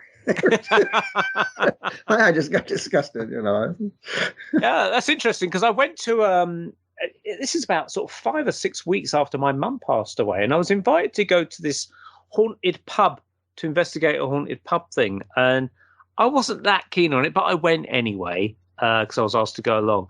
And they had a small table which they put onto the big table in the pub, simply for the fact of practicality. Rather than everyone leaning over, hurting their backs trying to touch this table to make it move, someone, I think it was the medium, decided it was easier just to put this table on a bigger table, and we'll put our hands on top of this tiny table around, and it was leaning and things like that, and it actually leant over on two legs, which defied physics, because it leaned so far that even if you were holding it, the whole thing would tip over. But the medium said, now try and push it back onto two, so that it goes back to normal, back to 90 degrees upright. And we was all pushing it, and it just stayed at this angle of 45, 50 degrees, 45 degrees, I don't know what angle it was, 45 degrees, I think, of like that. And no matter how hard we pushed, it was locked in that position. That's pretty interesting. Yeah, it was almost as if it had been bolted there and there's just no way you can move it. And it's only when the spirits allowed you to do it, or whatever the force they used, that you could then put it back on that way. And then after a while, this table kept leaning towards me. And the medium said, well, that's usually an indication that there's someone behind the table on the other side that wants to speak to you, the fact it's leaning towards you. So he suggested I ask questions. So I said, oh, okay then. So I said, do you know me? And the table leant towards me. I said, are you a family member? And it leant towards me again. So I said, are you male? And it didn't move. I said, are you female? And it leant towards me. And I said, are you my mum? And it leant towards me again. Remember, my mum had only been gone for 5 weeks. And so basically, it was a very slow process, because it wasn't like an Ouija board where you could spell letters out. It was literally just like a Morse code or something, And so I said, okay, out of these 3 names of roads, I want you to lean towards me when one is relevant. So I would say David Road or Green Road and Lovell Road. And as soon as I said Lovell Road, it leaned towards me. That was the road that my mum lived in, you see. And it just went on like that. And then other people started getting messages from their deceased father and things like that. So instead of, sort of expecting to find sort of spirits of 18th century barmaids in this pub and hanging judges and things like that, we was actually all getting our own relatives come through, which was quite a strange experience, but still enjoyable all the same. So I was glad I did go there in the end. But I believe that many of these seances are fake, but that's not to say that every medium that does them is a fake. I think that lots of them are fake, but there's certainly the cases I've researched, and I wish I had been there, that I think they do seem to display some genuine phenomena. I mean, the case of the table seemed genuine to me. I've just seen a lot of dodgy ones, but I would certainly like to experience the ectoplasmic kind of demonstrations and stuff like that. There was a case of a guy called what was his name now? Gordon Higginson, who was an excellent medium. I've seen him, in real life before he passed away, do demonstrations, and I never saw him do a physical demonstration mediumship, but he was a good physical medium as well anyway. And he used to produce ectoplasm, and a little girl used to materialize, and then she'd float up around the room and things like that, and land on the floor, then dissolve into the floor, all witnessed by people and things like that. So it does happen. And the guy talking about the skull experiment, the magician saying he could repeat the things. Well, I mean, when we interviewed I forget the chap's name now, who was one of the participants of the skull experiment, he was saying that you were getting even like a miniaturized flying saucer UFO materialize and maybe flying around the room, and then you'd see an alien face materialize and things like that. And I'm thinking, well, how could that magician that you quoted sort of do that? I mean, when they say they can reproduce a phenomenon, I think it becomes down to it. They can perhaps reproduce one small facet of it, and the rest is completely beyond them, you see. Well, that's typical of all those skeptical claims. They say they can reproduce them, like the people that say they can use ketamine to reproduce a near-death experience. Well, they get a little feeling of dissociation, or maybe I felt like I was, whatever, but they're not reproducing the whole range of NDE phenomena. Well, that's right, because I mean, with the NDE things, you got the experience of someone that was floating out of their hospital bed or something, and they floated up to the next floor, and they could overlook part of the roof, and they spotted some plimsolls or pumps or something, a trainer left on the roof of this hospital. And it's only if you leaned out the window at a certain angle would you be able to see this. But this person that went out of their body saw it apparently, and that's how they proved they got out of their body. Several cases like that. Yeah, they're dismissed because they're quote anecdotal, and so therefore they could dismiss them. But that's nonsense. Yeah. Well, the trouble is with the anecdotal stuff is that they asked for like 5 scientists to sign to say it happened, but with anecdotal stuff, when you're going to have an out of body experience, you haven't usually got 5 scientists standing by with their clipboards to verify it. And even if they could, they can't verify that because they can't go out their body with you to see what you're seeing. Right. This is what makes it very difficult to prove. But it's the fact that people come forward and say they've had these experiences and they thought they were the only person having it suggests there is something really going on there. Well, some of the strongest evidence for that is Kenneth Ring's Mind Sight, where he studied people who were congenitally blind, and they had a near-death experience or an out-of-body experience, and they were able to see while they were out of their body, and they reported things that could be verified. That the two that I remember was one fellow was out of his body, and suddenly he could see this person's tie, and when he came back, he described the pattern of the tie, which he had no normal way of knowing, but he could see outside of his body. And the other one was a lady who went to her friend to see her friend when she was out of her body. And her friend apparently had too much to drink, and she was kneeling in front of the toilet, throwing up and holding her long hair back. And this person described that, and they're congenitally blind. Wow. So there's unless somebody faked the entire report, in other words, you'd have to charge absolute fraud. Otherwise it's a done deal, because even if you have just one example like that, it's a done deal. And the same thing is true in reincarnation. When I interviewed Dr. Jim Tucker back in 2007, I went to his institute in Virginia, University of Virginia, and interviewed him. And what I wanted to do was give him a chance to talk at length about his work so he could give the strongest examples. Because up to then, all you saw in shows was little sound bites where they wouldn't give the strongest evidence that he had. See, they crippled him basically. So I said, I want the guy to be able to talk freely. So I filmed him for, I don't know how long it is. It's still online. It's like 20 minutes or something like that. And one of the things he mentioned was they had a case in which a little girl had accurately remembered 25 first names from a past life. Wow. And then this is not with like 5,000 guesses and she only got 25 right. She nailed 25. And that's impossible. I mean, it's possible to fake that, I mean, well, you'd have to, I don't know how you couldn't fake that, and 25 is like, it's about 20 too many to be anything but genuine. Yeah. Well, the skeptics would say, "Oh, it's collusion." He paid they'd have to say collusion. Yeah. So much candy or something to say these names. But see, Dr. Tucker was careful about things like that. They eliminated that. Yeah. So by the time a case is accepted by them as genuine, they've already eliminated all of those possible objections. I read something recently in part of my research, and I can't remember the name of the book now, but he's a scientist himself. His name will probably come to me after the show's finished recording, but that's the way of things. But he talks about a case where this particular person's being operated on, and I think they almost have like a near-death experience themselves, the person that's on the operating table. And what happens is suddenly the body during the operation that's been anesthetized or whatever sits up during the operation and says a name of one of these medics that's around them in the thing, and says something like, "It wasn't your fault, George," or whatever his name is. "Don't feel guilty about my death. It wasn't your fault. You couldn't help it." And that was it. And then they laid down again. And this guy, George, with his mask on and everything and gowns, it was just too much for him. He had to leave the operating theatre and was really distraught about the whole thing.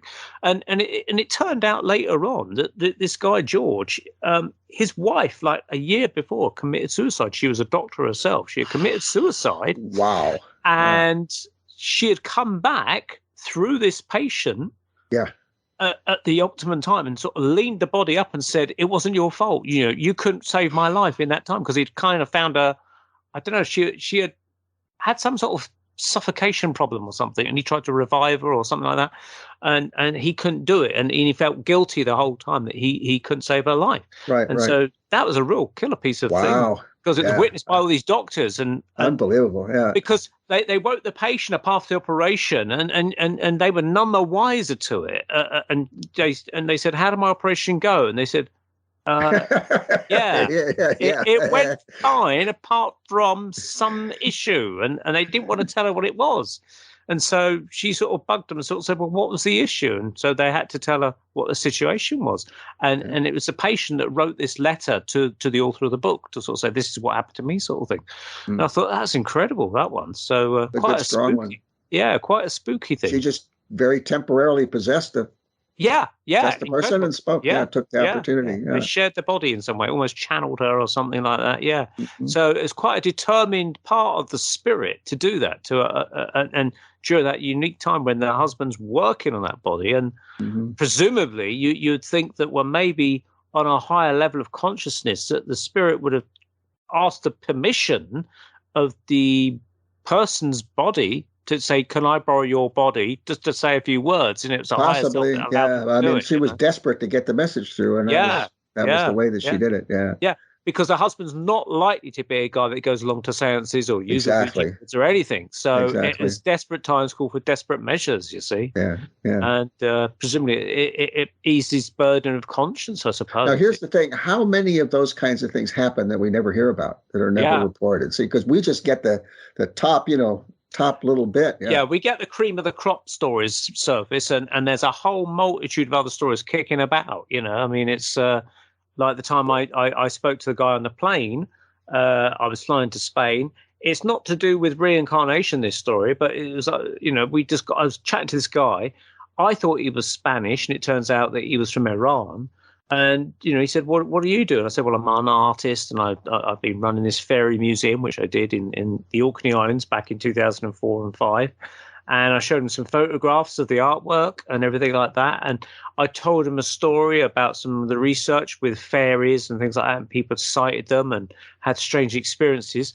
And he started then to open up a little bit. And basically, to cut a long story short, he ended up in this mosque with his army buddy, because he was conscripted in the army. And they were seeking shelter in Iran from a sandstorm. And his army buddy was having a sleep against the wall. But this guy Hussein said he would stay awake for an hour and they would take it in turns. But unfortunately, he kept nodding off to sleep, he said. And on the third time he woke up, he suddenly noticed this lady crouching down looking at his feet, and there was a 12-year-old girl about looking at his friend's feet. And because in a mosque you take your shoes off and socks, so you're looking at bare feet. And they were just intently staring at the feet. And he thought, where the hell did this person come from? And he tried to wake up his friend. His friend wouldn't wake up. So he started to move his gun like that because he was going to stand up and run away. For some strange reason, he had the gun. But he said that this woman suddenly looked at him in the eye. And he said, as soon as that woman looked me in the eye, I knew that she wasn't from this world. I just absolutely knew. And he said, at that point, the woman stood up and the young girl stood up. And he said, they turned and walked away. And he noticed as they walked away, they had cloven, hooved feet. And they vanished into the wall of the mosque. Now, when he told me that, the hairs on the back of my neck stood up and gave me a shiver down my spine. I thought, oh, my God, that's creepy. But that's a story that would have never have been heard. Right, and this guy told me, and he said, yeah, you can tell. He felt it was safe to tell you because it's safe to tell me, but don't publish my name, he said. You can publish the story, but don't publish my name.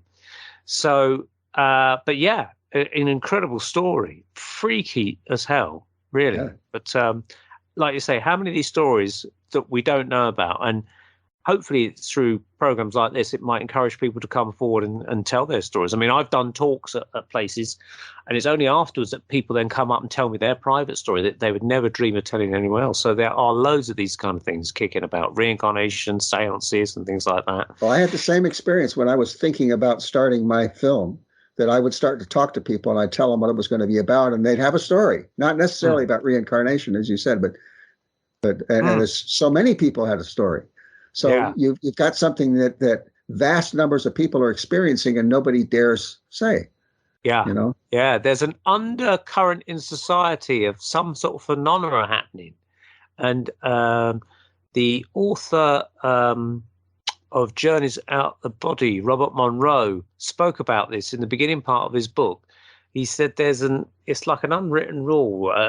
Everyone knows about it, but no one really talks about it type of thing. Exactly, yeah. And everyone from medics, doctors, high society people, all accept it's there, but you just don't talk about it on the evening news, in the newspapers or whatever, but it's a thing.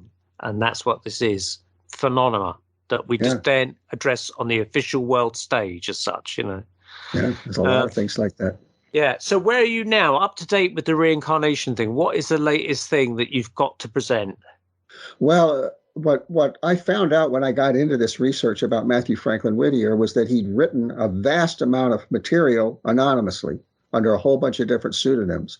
And I traced it from one to the next, to the next, to the next. For example, I would find the star signature, and then I would find something that was printed from another newspaper that was clearly his, same style, maybe. So then I would look in that newspaper. Suddenly I would find he had a whole series in that paper, and so on. I'd go from one paper to another like that. So a lot of these, like I said with the star, I would look at the material and I would say, that's definitely Matthew. And then I would say, no, wait a minute, if the historians say that such and such a person was responsible for that whole series, then I would have to try to disprove it. And it's not easy. You get a cold case that's like 150 years and you're trying to disprove somebody's authorship, especially if they're famous, like Edgar Allan Poe. Try to get anybody to take you seriously at all with that. Even if I've got 18 examples of evidence, you can't get somebody to take you seriously long enough to even read the article. So I've got these articles that I wrote, and the Edgar Allan Poe one, which I've never tried to get published, but you can put it online. It's like 59 pages. So this is on Academia EDU. You can post them even though you haven't published them. So I can see how many pages people read. 2 pages. They hit reincarnation and they're out a lot of times, I think, because the reincarnation comes up like second page and they're out. Or sometimes they might download it to read it themselves, and that you don't know. But every once in a while, there's 59 pages. Somebody sat in front of their computer and read that entire 59-page paper straight through. That happens every once in a blue moon. That means there's a few people taking it seriously. They don't write me, but they're motivated enough to read 59 pages, So a lot of my effort has been to try to prove these things. And my thought is, if I don't know how to put this, but it's like, it's impossible. But if I can flip it to where I actually can get people to realize that this is real, it's good research, and it's true, I can kind of wedge myself into academia in such a way that reincarnation will be front and center for decades. Because if they're arguing about Edgar Allan Poe and the Raven, and it came through reincarnation, and they can't get reincarnation away from it, they have to argue that also. See, it comes in, So that's my idea, is to start some kind of a big brouhaha, that a big discussion that includes reincarnation, where they have to talk about it. But so far what's happened is that I can't break in at all. So I submit to journals. I've got like several papers submitted to journals, and then after 4 months or so, they reject it on some pretext, and then I send it to another one, and I wait another 4 months. I've also tried writing individually to every single professor that focuses on, say, for example, Edgar Allan Poe, every single one, hundreds. And I get maybe like 2 responses, and they don't take it seriously, and nobody else will even talk to me, So it's a total brick wall right now. Yeah, the only thing that people are listening to you as people like us that are interested in this phenomena, and we're perfectly happy to discuss it because it seems a valid thing. Even those people don't really want to hear me. I'm always happy to hear it. I know you are. You're an exception. But I mean, like, for example, I get on a Facebook group and I try to present a little bit of my evidence, and they just ignore it. That's just too crazy. They don't want to. So even those people don't want to talk to me. I think they want King Henry VIII and Cleopatra's and things like that, maybe. I guess. Yeah.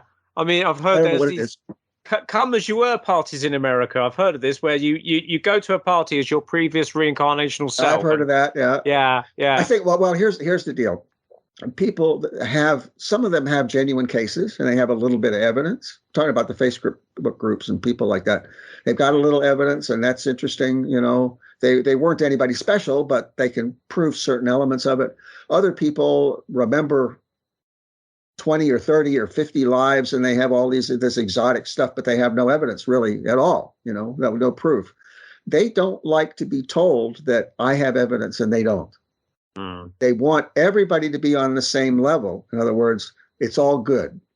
Yeah. And that's the attitude. They don't want anybody that's discerning, whereas my attitude is exactly the opposite. My attitude is I put mine through the skeptical acid bath. I tried to disprove everything that I eventually ended up asserting. See?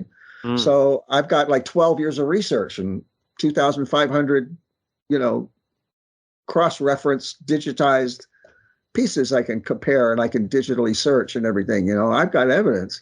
These people don't have evidence, so they really don't want to talk to you when it becomes apparent that you've done all this research and they know they haven't. See, so that's another problem. So it's like the academia. Those people don't want to talk to me because they're skeptical, but the more open-minded people don't want to talk to me because I've got evidence. So I put the two together, but nobody wants that. See, they want one or the other. Does that make sense? It's hard to explain. Yeah.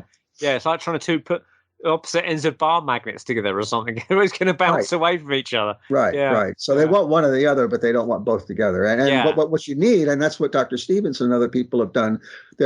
For example, like Dr. Gary Schwartz at the University of Arizona. Gary Schwartz, that's the guy I was meaning to talk about. That's the guy that wrote the book. His wife apparently opened his mind to these things. So here's the thing. If you go into a doctoral program with these ideas, you won't get through. They won't let you through unless you pretend to be somebody you're not. Because when you're expressing these opinions and writing papers, with this kind of thing, they won't sign off on it. They won't graduate you. I'm pretty sure. So the only way to do it is if you're skeptical and materialistic all the way through to get your credentials, and then you marry and your wife convinces you otherwise. That, I think, is what happened to Gary Schwartz. So he got the credentials, and he has impeccable credentials, top of his class, whatever. I mean, unbelievable. So I always say that people that criticize his methods, they don't have the academic credentials he has. So they're in no position. You know what I'm saying? Yeah. So then his wife convinced him. So then he went in with a scientific method and laboratory studies and the star mediums, like 4 or 5 or 6 star mediums, and vetted them. And he had them in a situation where they couldn't see or hear or have any contact at all with the people they were reading. And they're still 70-something% accurate with no contact. They can't hear them, they can't see them, nothing. They just read them, and 70% accurate. So, you've got people like that, but then he gets marginalized. So he's now a pariah, and all of the academicians say, oh, well, bad study design, and they dismiss it. See, it's dangerous to come out on a limb like that. He was working with John Edwards, I think, in his early Correct. That was career. One of his star mediums. Yeah. Yeah. And didn't you say you saw John Edwards or something? I saw him once. Yeah. Because I had studied all of his crossing over episodes. With the idea that I want to see if I can eliminate every normal explanation I could possibly think of, one by one. So I watched each one of his, and you've got all this laundry list of normal explanations for what he's doing, cold reading and whatever, Well, I eliminated every single one because, he's that good. And then I said, but there's a couple things I haven't eliminated. One of them is plants in the audience, which is people that he's put in the audience that he then goes to and that's been prearranged. So I can't eliminate that unless I see him in person. And I can't eliminate editing, that they've edited in just the good ones, and the lucky hits. All the misses. Yeah. So I said, I got to go see him. So I went to see him. There's 3,000 people, So he's up there and he starts talking about this person who had passed. And he says, I think he said, I can't remember, he said chest, like there's something wrong with the chest, blackness in the chest, or vice. I can't remember if it was brain or chest. But then he gives the names, like at least 2 names. And he says, does anybody resonate with that? Well, nobody raised their hand. So then he walks down the aisle. He stands right next to me, but he's facing toward the middle. I'm on the side on the aisle. He's like, I could have reached out and touched him. He's right there. And he's looking into the middle of the audience, and he picks out like 2 people, like a one little area. And he says, it's right here. And so the lady says, well, yes, everything matches. The names and everything match. But he says, it was in the head and then it went to the chest, or some little caveat like that, and that's why we didn't raise our hands. Well, it matched. It's just, there's some little technicality, right? So then he starts telling them. And the one thing he tells them is, you didn't get to say goodbye. And your mother, it's her mother, is telling you, don't feel bad about that. And apparently she had tried to come from California, the opposite coast, and she couldn't get there in time. And her mother had died before she could get there. And she felt terribly guilty. So she starts crying, right? Well, that's fine. And I mean, the names hit, so we've already got some evidence. So then he goes on for another 10 or 15 minutes with the program with these other 3,000 people. And then it's time to leave. And to empty a room of 3,000 people, you got to stand up and you wait till this person goes and that person goes and whatever. And in the meantime, I looked over because it's about 20 feet away from me, and I looked, and this girl's still crying. And I said to myself, if she were an actress, she would not be so thorough as to still be crying 15 minutes later when the program's over and nobody's looking at her. Yeah. Therefore, she is not a plant. Yeah. So I disproved all of them. Yeah. And also with these plants and things, you would have thought by now that someone would have come forward and said, "Oh, John Edwards pays me $100 a show." Somebody, to because they would have got money for it. Probably. Yeah. And they would be regular people that would keep showing up at the shows. I mean, there was an accusation that was, I don't know if you heard of Doris Stokes. Have you? Doris Stokes? Mm-hmm. Yeah. She was for those that don't know, she was a medium that was around in the late 70s, early 80s, which was one of the first mediums I'd ever heard of, really. And I read her books and everything like that. And I got to the age of 16 or 17, and I saw her advertised that she was going to be appearing at the famous theatre in London called the London Palladium. And so I rang up, this is in the days before the internet, I rang up the theatre. I said, "Oh, can I book 2 tickets in the front row, please, to see Doris Stokes, or as near to the front row as possible?"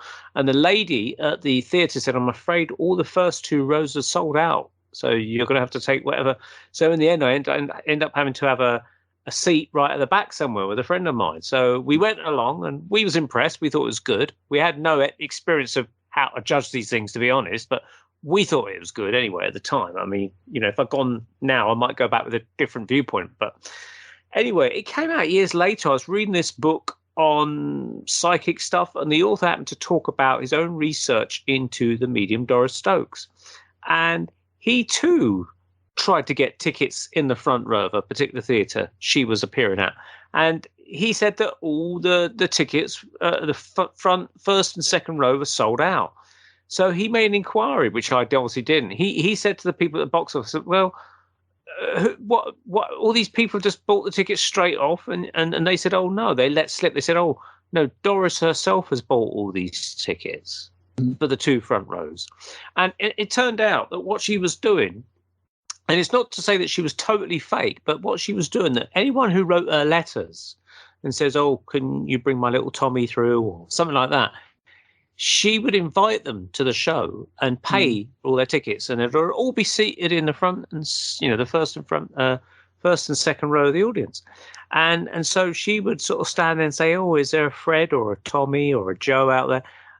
And they'd all stand up, but they'd always be at the first two rows of the audience because she'd always got their letters. Yeah. And so this guy suggested that, he said, I think that she was probably genuine, but she had this as a backup thing, that should she dry up on a night, she's got a few names to fall back on where she can say, I'm feeling Tommy come through, because she's already got the information anyway. But I do recall her myself talking to people right up at the back and things like that. So she could do it, I think. But I think this was her kind of safety net, as it were. Well, and it's a lot of pressure on somebody like that. They're literally under pressure to perform, and they're going to look bad if they have a bad night. Yeah. You know? Yeah. I mean, there was one that I followed for a while online, not personally. Well, actually, I did see her in person once. Lisa Williams. I saw her. Rings a bell. Yeah, she's American. I saw her.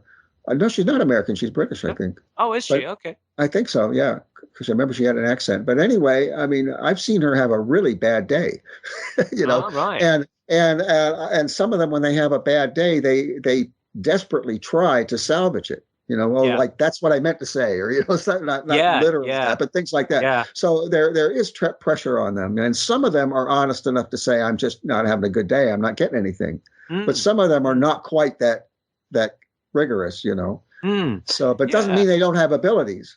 Yeah, no, that's right. I mean, I remember seeing the British medium, Tony Stockwell. Stockwell. I've seen him on TV. Yeah. Yeah, and I saw him. Where did I see him? I saw him somewhere at the theatre. Can't remember where. Quite a big place, and he was really good. I felt that he was bringing through people, but he was saying, "Oh, I'm doing so terrible tonight." He was really criticising himself. But he was still putting the rabbits out of the hat, Yeah. So we caught him on a bad night, but he was bloody good, Yeah. So he was highly critical of his own ability, but I still think that he if we had caught him on a brilliant night, he would have been absolutely outstanding. I mean, I also happened to see him sometime later at a small venue, and I did speak to him, said a few words to him, but the girl I was with, I knew because of previous experience, you could bring a photograph of a loved one through. You could take a photograph, put it in an envelope, and he would say at the beginning of the performance or show, right, bring your pictures and put them in this big pot here at the front. And so he would then, towards the end of the show, he would then stir the pot up of photographs and he'd pick it out. And I don't know how he identified it. I think he showed the photo to the audience. He says, can anyone identify that photograph? And the girl I was with, she put her hand up and says, yeah, it's mine. He goes, right, okay. And he actually held the photograph and put it to his head like that. But he just went on. He said, this guy, he had his own bar in his house, like alcoholic bar. She goes, yeah, that's true. And he died because I remember asking the girl on the way there, I said, what did this guy die of? And she said, oh, yeah, he died of lung cancer, but it was asbestos-based lung cancer. I went, oh, crikey, sorry to hear that. And as soon as he put it to his head, he says, this guy died of lung cancer. And then he said, caused by asbestos. That's pretty specific. And we thought, bloody hell. Only an hour or two before, we said, how did he die? And she said, asbestos. I thought, yeah, it wasn't, I feel a pain in my heart. No. That's very specific. And so afterwards, I said to him, how did you get that? And he said, what happened was when I put it to I was shown the lungs, which he said was, to him, that's lung cancer. But then he said he was shown his grandfather's motorcycle that had a sidecar. And he knew for a fact from his life experience that the sidecar was made of asbestos panels. Yeah. And so the spirit world or whoever would always use this sidecar when they wanted to talk about asbestos, because he knew what it would mean. It was his own personal symbol. So he said, as soon as I saw the asbestos sidecar of this motorbike, I knew it was asbestos lung cancer. And that's why I said it. So that's how it worked. I thought, crikey, that's incredible, you know. Well, let me give you an example from my own study, because I not only used hypnotic regression, but I used 2 psychic mediums as well. And the original purpose of it was to try to get back in touch with Matthew Franklin Whittier's wife, first wife, the one that was psychic, right? So I felt that she'd been trying to contact me, and I got this medium to help me. And I got a lot of evidence from that one. But then I had another session with another fellow later that year. We're talking 2010. So in December of 2010, I hired another one. This guy had been certified by the Lilydale community in New York City. And so, New York. And so I thought, well, okay, he's probably genuine. So we went on, and he described her personality, and he got a lot of things right that I know are right now, having a lot more evidence. But toward the end, he said, I hear Matthew Methuen, and he trailed off on the second thing that he said, but he got Matthew's first name, and he had no way of knowing that. Unless he was literally sitting on the internet. In other words, you'd have to be extreme hoax. And he has a good reputation, you know, so I couldn't find anybody that was able to find him hoaxing. So he's got Matthew's first name, but I couldn't hear the last thing he said. So I said, say that again. I tried to not be excited, right? So I said, say that again, just what you just said. I said, I hear Matthew, you know, and I still couldn't hear the last word. So I let it go because I didn't want to keep pressing him on it. Well, I wrote it down because I was taking notes. I wrote it down as Messuen, Messuen. And later I realized, I'm looking at the map, and right next door to Matthew and Abby's hometown of Haverhill, Massachusetts, is Methuen, Methun. It's the only town in the United States with that name. And something that I didn't realize was he actually worked out of a spiritualist church relatively near there, and in that area, Swampscott. So he would have known of Methuen. So my guess is that he said, I've got to be imagining this. It can't be, because he didn't know where these people were. He says, surely it's not a little town right near where I work out of. You know, it can't be, you know. So he kind of trailed off because he was embarrassed, I guess. But here's what Abby had done. She said, well, Matthew, he could have looked up online.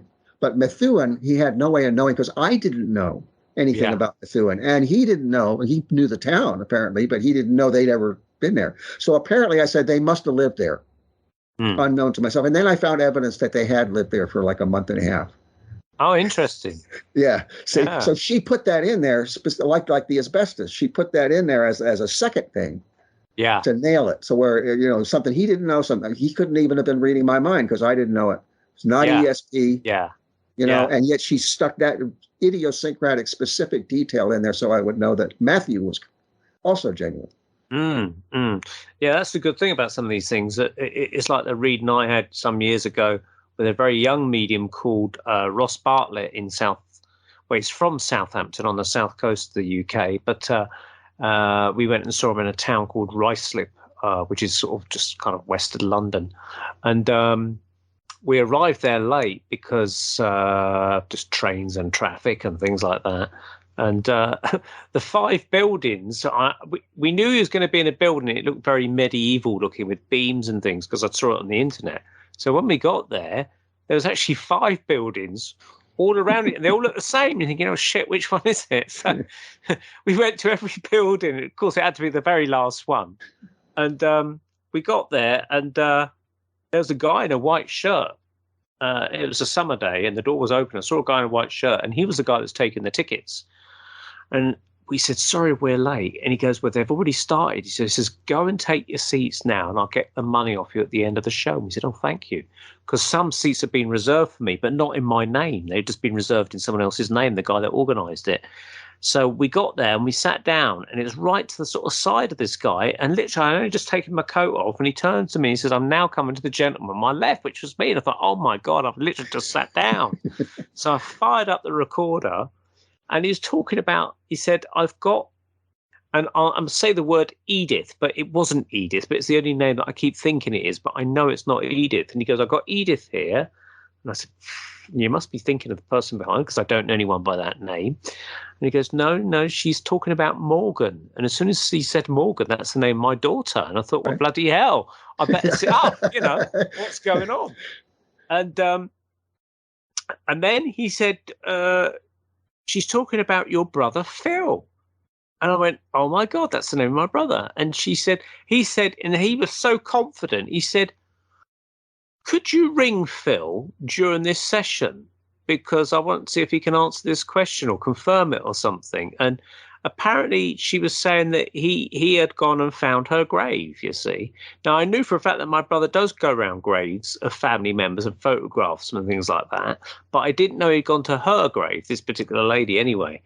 But unfortunately, I didn't have my brother's phone number on me in my new phone because I got a new phone and I put his number in there, you see. So I said, oh, I'm afraid I can't do that. So we moved on, and she was saying, he had some doubt about himself. He said, I'm not sure. And he wasn't really sure whether he should do it or not, but he said, okay, let's go for it. He said, do you see that man over there in the white shirt? And he pointed to the guy that was on the door that let me in. And I said, yeah. And he said, his name is Chris Hayes. Now, as soon as he said that, I went, oh, because I knew what was coming. As soon as he said the name Chris Hayes, because he said, Edith, this person, is telling me that Morgan, my daughter, is also connected to a Chris Hayes.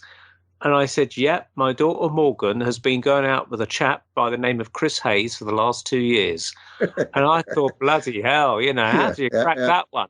So they found a guy with the name Chris Hayes. They've matched me up with my daughter and the fact that she's going out with a guy called Chris Hayes. And they said, look at this. We've got two Chris Hayeses here. And I think in hindsight afterwards, that's why they nailed me as the second person to get that reading, because that was such a, from their perspective, the other side's perspective, that was such a good find for them to sort of boast about. Yeah, sure. They said, let's get this guy in first before we move to other people. That's exactly right, because on the other side, they are thinking about ways to really prove it. Yeah, and not the obvious thing, but something else. Yeah, this was a triangulation sort of method of proving it. But then the sequel is that I didn't know who this Edith still was that still spoke. I still couldn't nail who she was. So when I got home, I played the recording to my mum maybe a few days later. And I said, who's Edith? And she goes, I have no idea. So then some days after that, she was speaking on the phone to my dad's sister, my Auntie Sue. And she says, oh, I know who Edith is. That's your Auntie Doris. Now, when I was a kid, I had this Auntie Doris, and it was my dad's auntie. So she was actually my great auntie. And she always dressed in a 1930s or 20s kind of style hat and coat because she was from that era, but she still had it right up into the 1970s. She never changed her fashion. And I always remembered her as the lady that kept having her fingers removed because she had to have a finger cut off there. And then some years later, or maybe a year later, she had another finger cut off there. I didn't understand why she had to have her fingers cut off being a kid. I thought it was stupidly, I thought it was like a hobby that she just liked having her fingers cut off. And I'd go up to her and say, Auntie Doris, have you had any more fingers taken off? I thought I'd have this one taken off, But it turned out to be something to do with arthritis or something with the bones or something. And they were releasing tension, I understood. By cutting her fingers off, it allowed the rest of her fingers to move or something like that. Now, apparently, her real name was Edith, but she never liked that name. Yeah, so there she you go. used her second name as Doris. Exactly. So she came back using a name that no one understood. But then that was it wasn't telepathy. There's no way I could have known that. You see. Yeah. That's typical. So they're thinking on the other side. What can we give them that they won't have an explanation? Yeah. Well, it's like the cross correspondences where. I forget Myers, who did that study. Frederick Myers from the Society of Psychical they would Research get or something. part of the puzzle over here and then part of the puzzle over there, and they'd put them together, and then it would mean something. Yeah, it was someone in India, a medium in India, and they gave her a line from a poem or some famous book or something, and then they contacted another, I think it was I forget the name of the medium in the UK that they contacted, and they gave her another line, and possibly another medium, maybe in the United States, but I can't remember the details. So they gave her another. There was three, yeah. And then when they put the whole thing together, it formed the pages from a particular book or something like that. Right. Yeah. Very strong stuff. Yeah. So Well, have you ever seen? Are you familiar with Gordon Smith? I've seen him. Have you? Yeah. I saw one on YouTube where he got not in order, but he got the first, middle, and last name of somebody, all three, without any guessing or anything, I Yeah. mean, unless you want to say that he looked them up on the internet, but he didn't, that Yeah. excuse just doesn't work, No, I know. I mean, I had I'll tell the Gordon Smith story in a second. But I mean, I had a debate because I saw some comments on are all mediums fake kind of thing on YouTube, and this guy. they're after him. They're after him. Yeah, I mean, it wasn't Gordon Smith they were particularly talking about. They were talking about it was Paul Denon, who was a magician, and he was claiming that all the mediums are fake, and he was talking to this unknown medium lady, and she was trying to say no, they're not.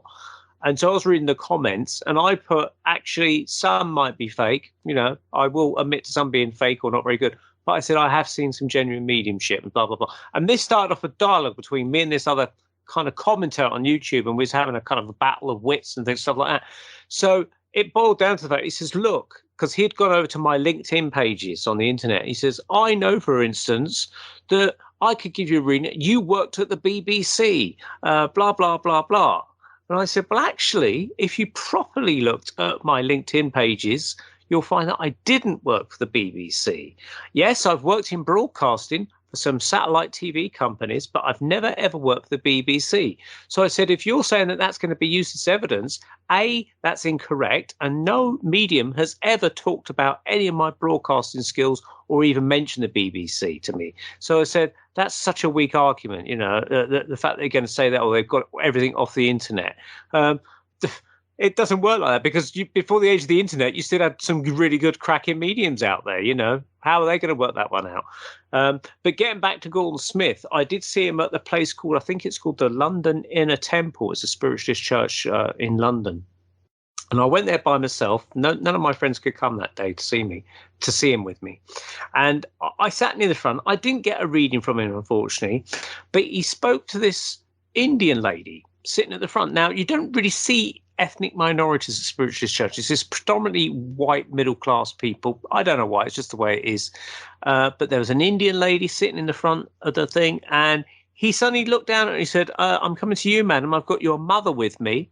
And she's saying how younger she now looks. She's gone back to the age she was of when she was first married. She's not an old lady now. She wants to tell you that sort of thing. And then he says, oh, and she's also telling me about your brother. And she says, your brother, nice chap he is, he will be very manipulative around you. He will wrap you around his little middle finger or his little finger, because he's quite manipulative. So you pay attention. Don't let him persuade you for things you don't want to get involved in, blah, blah, blah. It's kind of a warning, basically. And then Gordon's face dropped and he looked so embarrassed. He went, like shocked. And he says, oh, my God, in his Scottish accent, I've just been told your brother's here in the audience. And he's over there. And they point out, and there's right at the back of the spiritualist church, there was this Indian guy right at the back, and he puts his hand on him. He goes, yeah, that's me, boss, I'm over here. So obviously, this Indian guy with his sister, he must have been skeptical or something. He must have said, look, I'm going to sit right at the back, so I'm not associated with you. But bang, they found him. They awesome. put together. Yeah. Oh, yeah. Gordon Smith is awesome. The guy I've been watching lately, American, is Matt Fraser. I don't know if you're familiar with him. No, I don't know that guy. No. He's a real character. He kind of dresses like Liberace, I mean, flashy, but he's in the whole entertainment world, but he doesn't seem to be affected by it. He's completely unaffected, just a regular guy, and he's accurate he's as good as Gordon Smith. He's absolutely bang on accurate. And every Monday he'll post another video. He does these online readings with online groups. I was in one of them. Of course, you're probably not going to get read, unless there's some reason why you desperately need to. But he'll post one of the interactions, every Monday, and he's just nailing things just routinely. Basically, what he'll say, he'll joke. He say, "Well, I didn't get a TV show for not being able to do this." Yeah. He'll joke about it, but he's just routinely can get evidence like that. And so here's the thing: if this is going on, never mind all the fakes. It's irrelevant. Fakes are irrelevant. If the genuine ones can do this on a regular basis, what's the holdup? What is the holdup in terms of acknowledging that that's real? Because it's not rational. Yeah. It's like there will be a part of society will accept it, they'll embrace it, they'll love it, they'll value it and things like that. But well, especially when they're hurting. I mean, people who are grieving, they're very strongly motivated. Yeah. I mean, so yeah. Yeah, I do know that in the First World War, many people were straying away from the traditional churches and going to Right. spiritualist seances and stuff like that to try and get hold of their lost sons or whatever that lost in the World War. So it's just a sort of, I think half of it is political and possibly half of it is social and religious, in the sense of we've always been taught not to speak to the dead or communicate with the dead. They're sleeping in a slumber somewhere. That's what we're told, until they're stirred on Judgment Day or something. Judgment Day, yeah. That's what the Christians will tell you, and the Christians also say, "Don't." Some of them, anyway. Yeah, don't wake the dead. They're actually demons. Blah blah blah blah. They think all these kind of reasons, etc. etc. And politically, I suspect there's more motivations not to acknowledge life after death, because if you think that all these assassinations that occur around the world, JFK's been shot and Mahatma Gandhi and blah blah blah blah, all these famous people that have been murdered. Now, if you could prove life after death, and Mahatma Gandhi or Marilyn Monroe or JFK comes through and says, yeah, it was the CIA, or yeah, it was so and so that got me, or blah blah blah, or Princess Diana.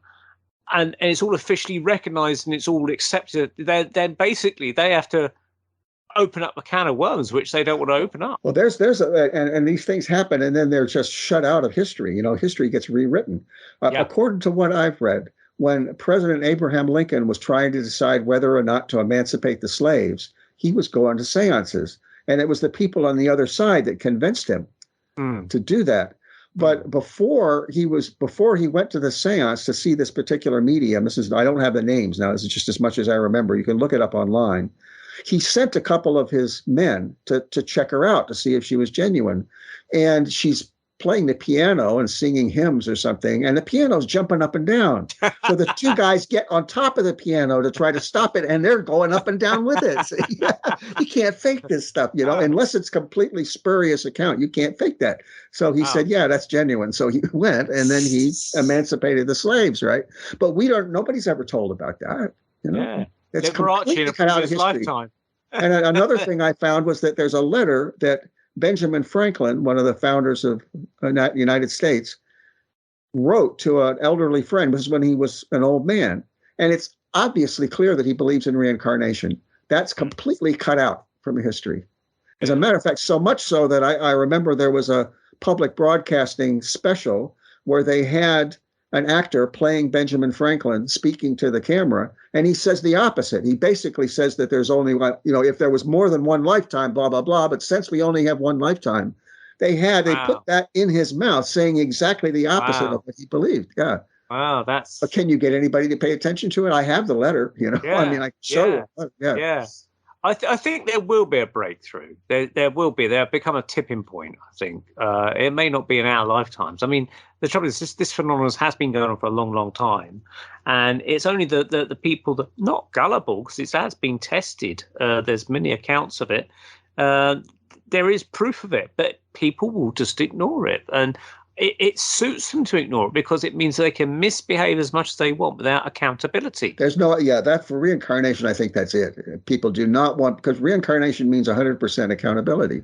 Yeah. It means there's no free lunch. You don't get away with anything. You're responsible for everything you do. And people, they got rid of religion and heaven and hell, see, and they felt like at the point they got rid of hell, they were done with it. Now they're free. They can do anything they want. Now reincarnation comes in and says, wait a minute, you were a little hasty, Yeah. So they don't want that. No.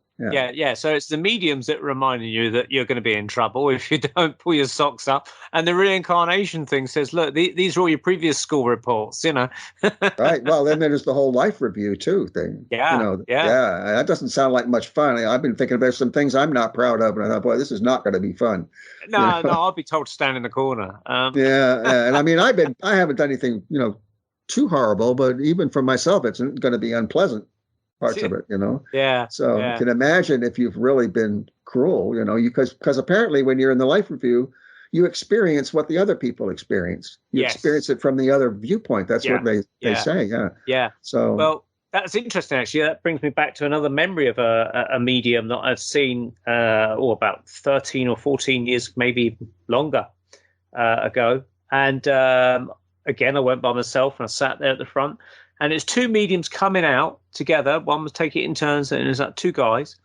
And anyway, about after an hour and a half, they said, "Well, thanks very much for coming, ladies and gentlemen. We hope you enjoyed it," and stuff like that. And everyone clapped, and they went, "Oh." Then 2 minutes later, this guy, the second medium, came out, and he says, "I'm sorry. I've been told I've got to give one last message." And everyone stopped clapping, and he said, "I've got to come to those three ladies at the back." And sort of like, I don't like looking, but I had to look. And he said, "I've got your father here." And immediately they all said, "We don't want to hear from him. We don't want to hear from him," like that, they said. Yeah. And he said, "Well, I can understand what you're saying." He says, "But I've got to give this message." He insists I give this message. And he was basically offering his apologies and things like that. And they still said, "We don't want to hear from him. We don't care. We don't." And I thought, crikey. So from working that out, there must have been some bad stuff the father did to his children as kids, maybe some sort of abuse or something like that. And from his point of view now, on the other side, his life review or whatever it was, he's now understood the pain and whatever he caused because he was feeling it himself. And I understood that the only way that they can progress on that side is if they can somehow get some sort of forgiveness from people here and move on again. But obviously they weren't prepared to do that. So that guy was still going to be in trouble. So it's not all a bed of roses over there, is it, really? No, apparently not. Yeah. No. Yeah, I've seen a number. I've watched an awful lot of sessions online, and I've seen several instances of that where the lady will say, "That's the last person I wanted to hear from," and then they'll say, "Yeah, but now they understand now, and they're apologizing. They're saying how sorry they are, but I've never seen anybody turn that down and say, "I don't care." Yeah. That's pretty serious. But to me, it shows that they're not cold body language reading, and they're not fishing for clues. No, as far as these mediums were concerned, they were done and dusted. They'd been paid. They didn't have to come back and give that last message. But he was impressed to come back and do it. And even if, like, when people say, "Oh, they'll pick on someone else," if that message, they'll move on to that. No, he stayed with these people and said, "No, I've got to still carry on with you." It's well, that's the other thing. The good mediums like John Edwards in particular, he's kind of a tough character, and he'll insist. Somebody will say no and say, "No, that's what they're telling me," and he'll stick to it. Yeah. and a lot of times he's right, or they'll come back. They'll do a follow up and they'll say, "Yeah, he was right." Yeah. Right, I think we've come to the end of this, Stephen. So All I was right. going to say, if you want to, is there like a website you want to talk about, or an email address maybe you want to publicize if people want to contact you, ask you questions, or give you information? Yeah, I got the website, and I think they can find the email on that. So it's www.ial.goldthread.com, goldthread.com. Okay. Cool. Okay. So, and you're also on a Facebook groups. Do you want to talk about those for a little bit? Not much. No. Okay. You don't have to talk about the Facebook groups. I have kind of a testy relationship with them. No, okay. That's okay. All right.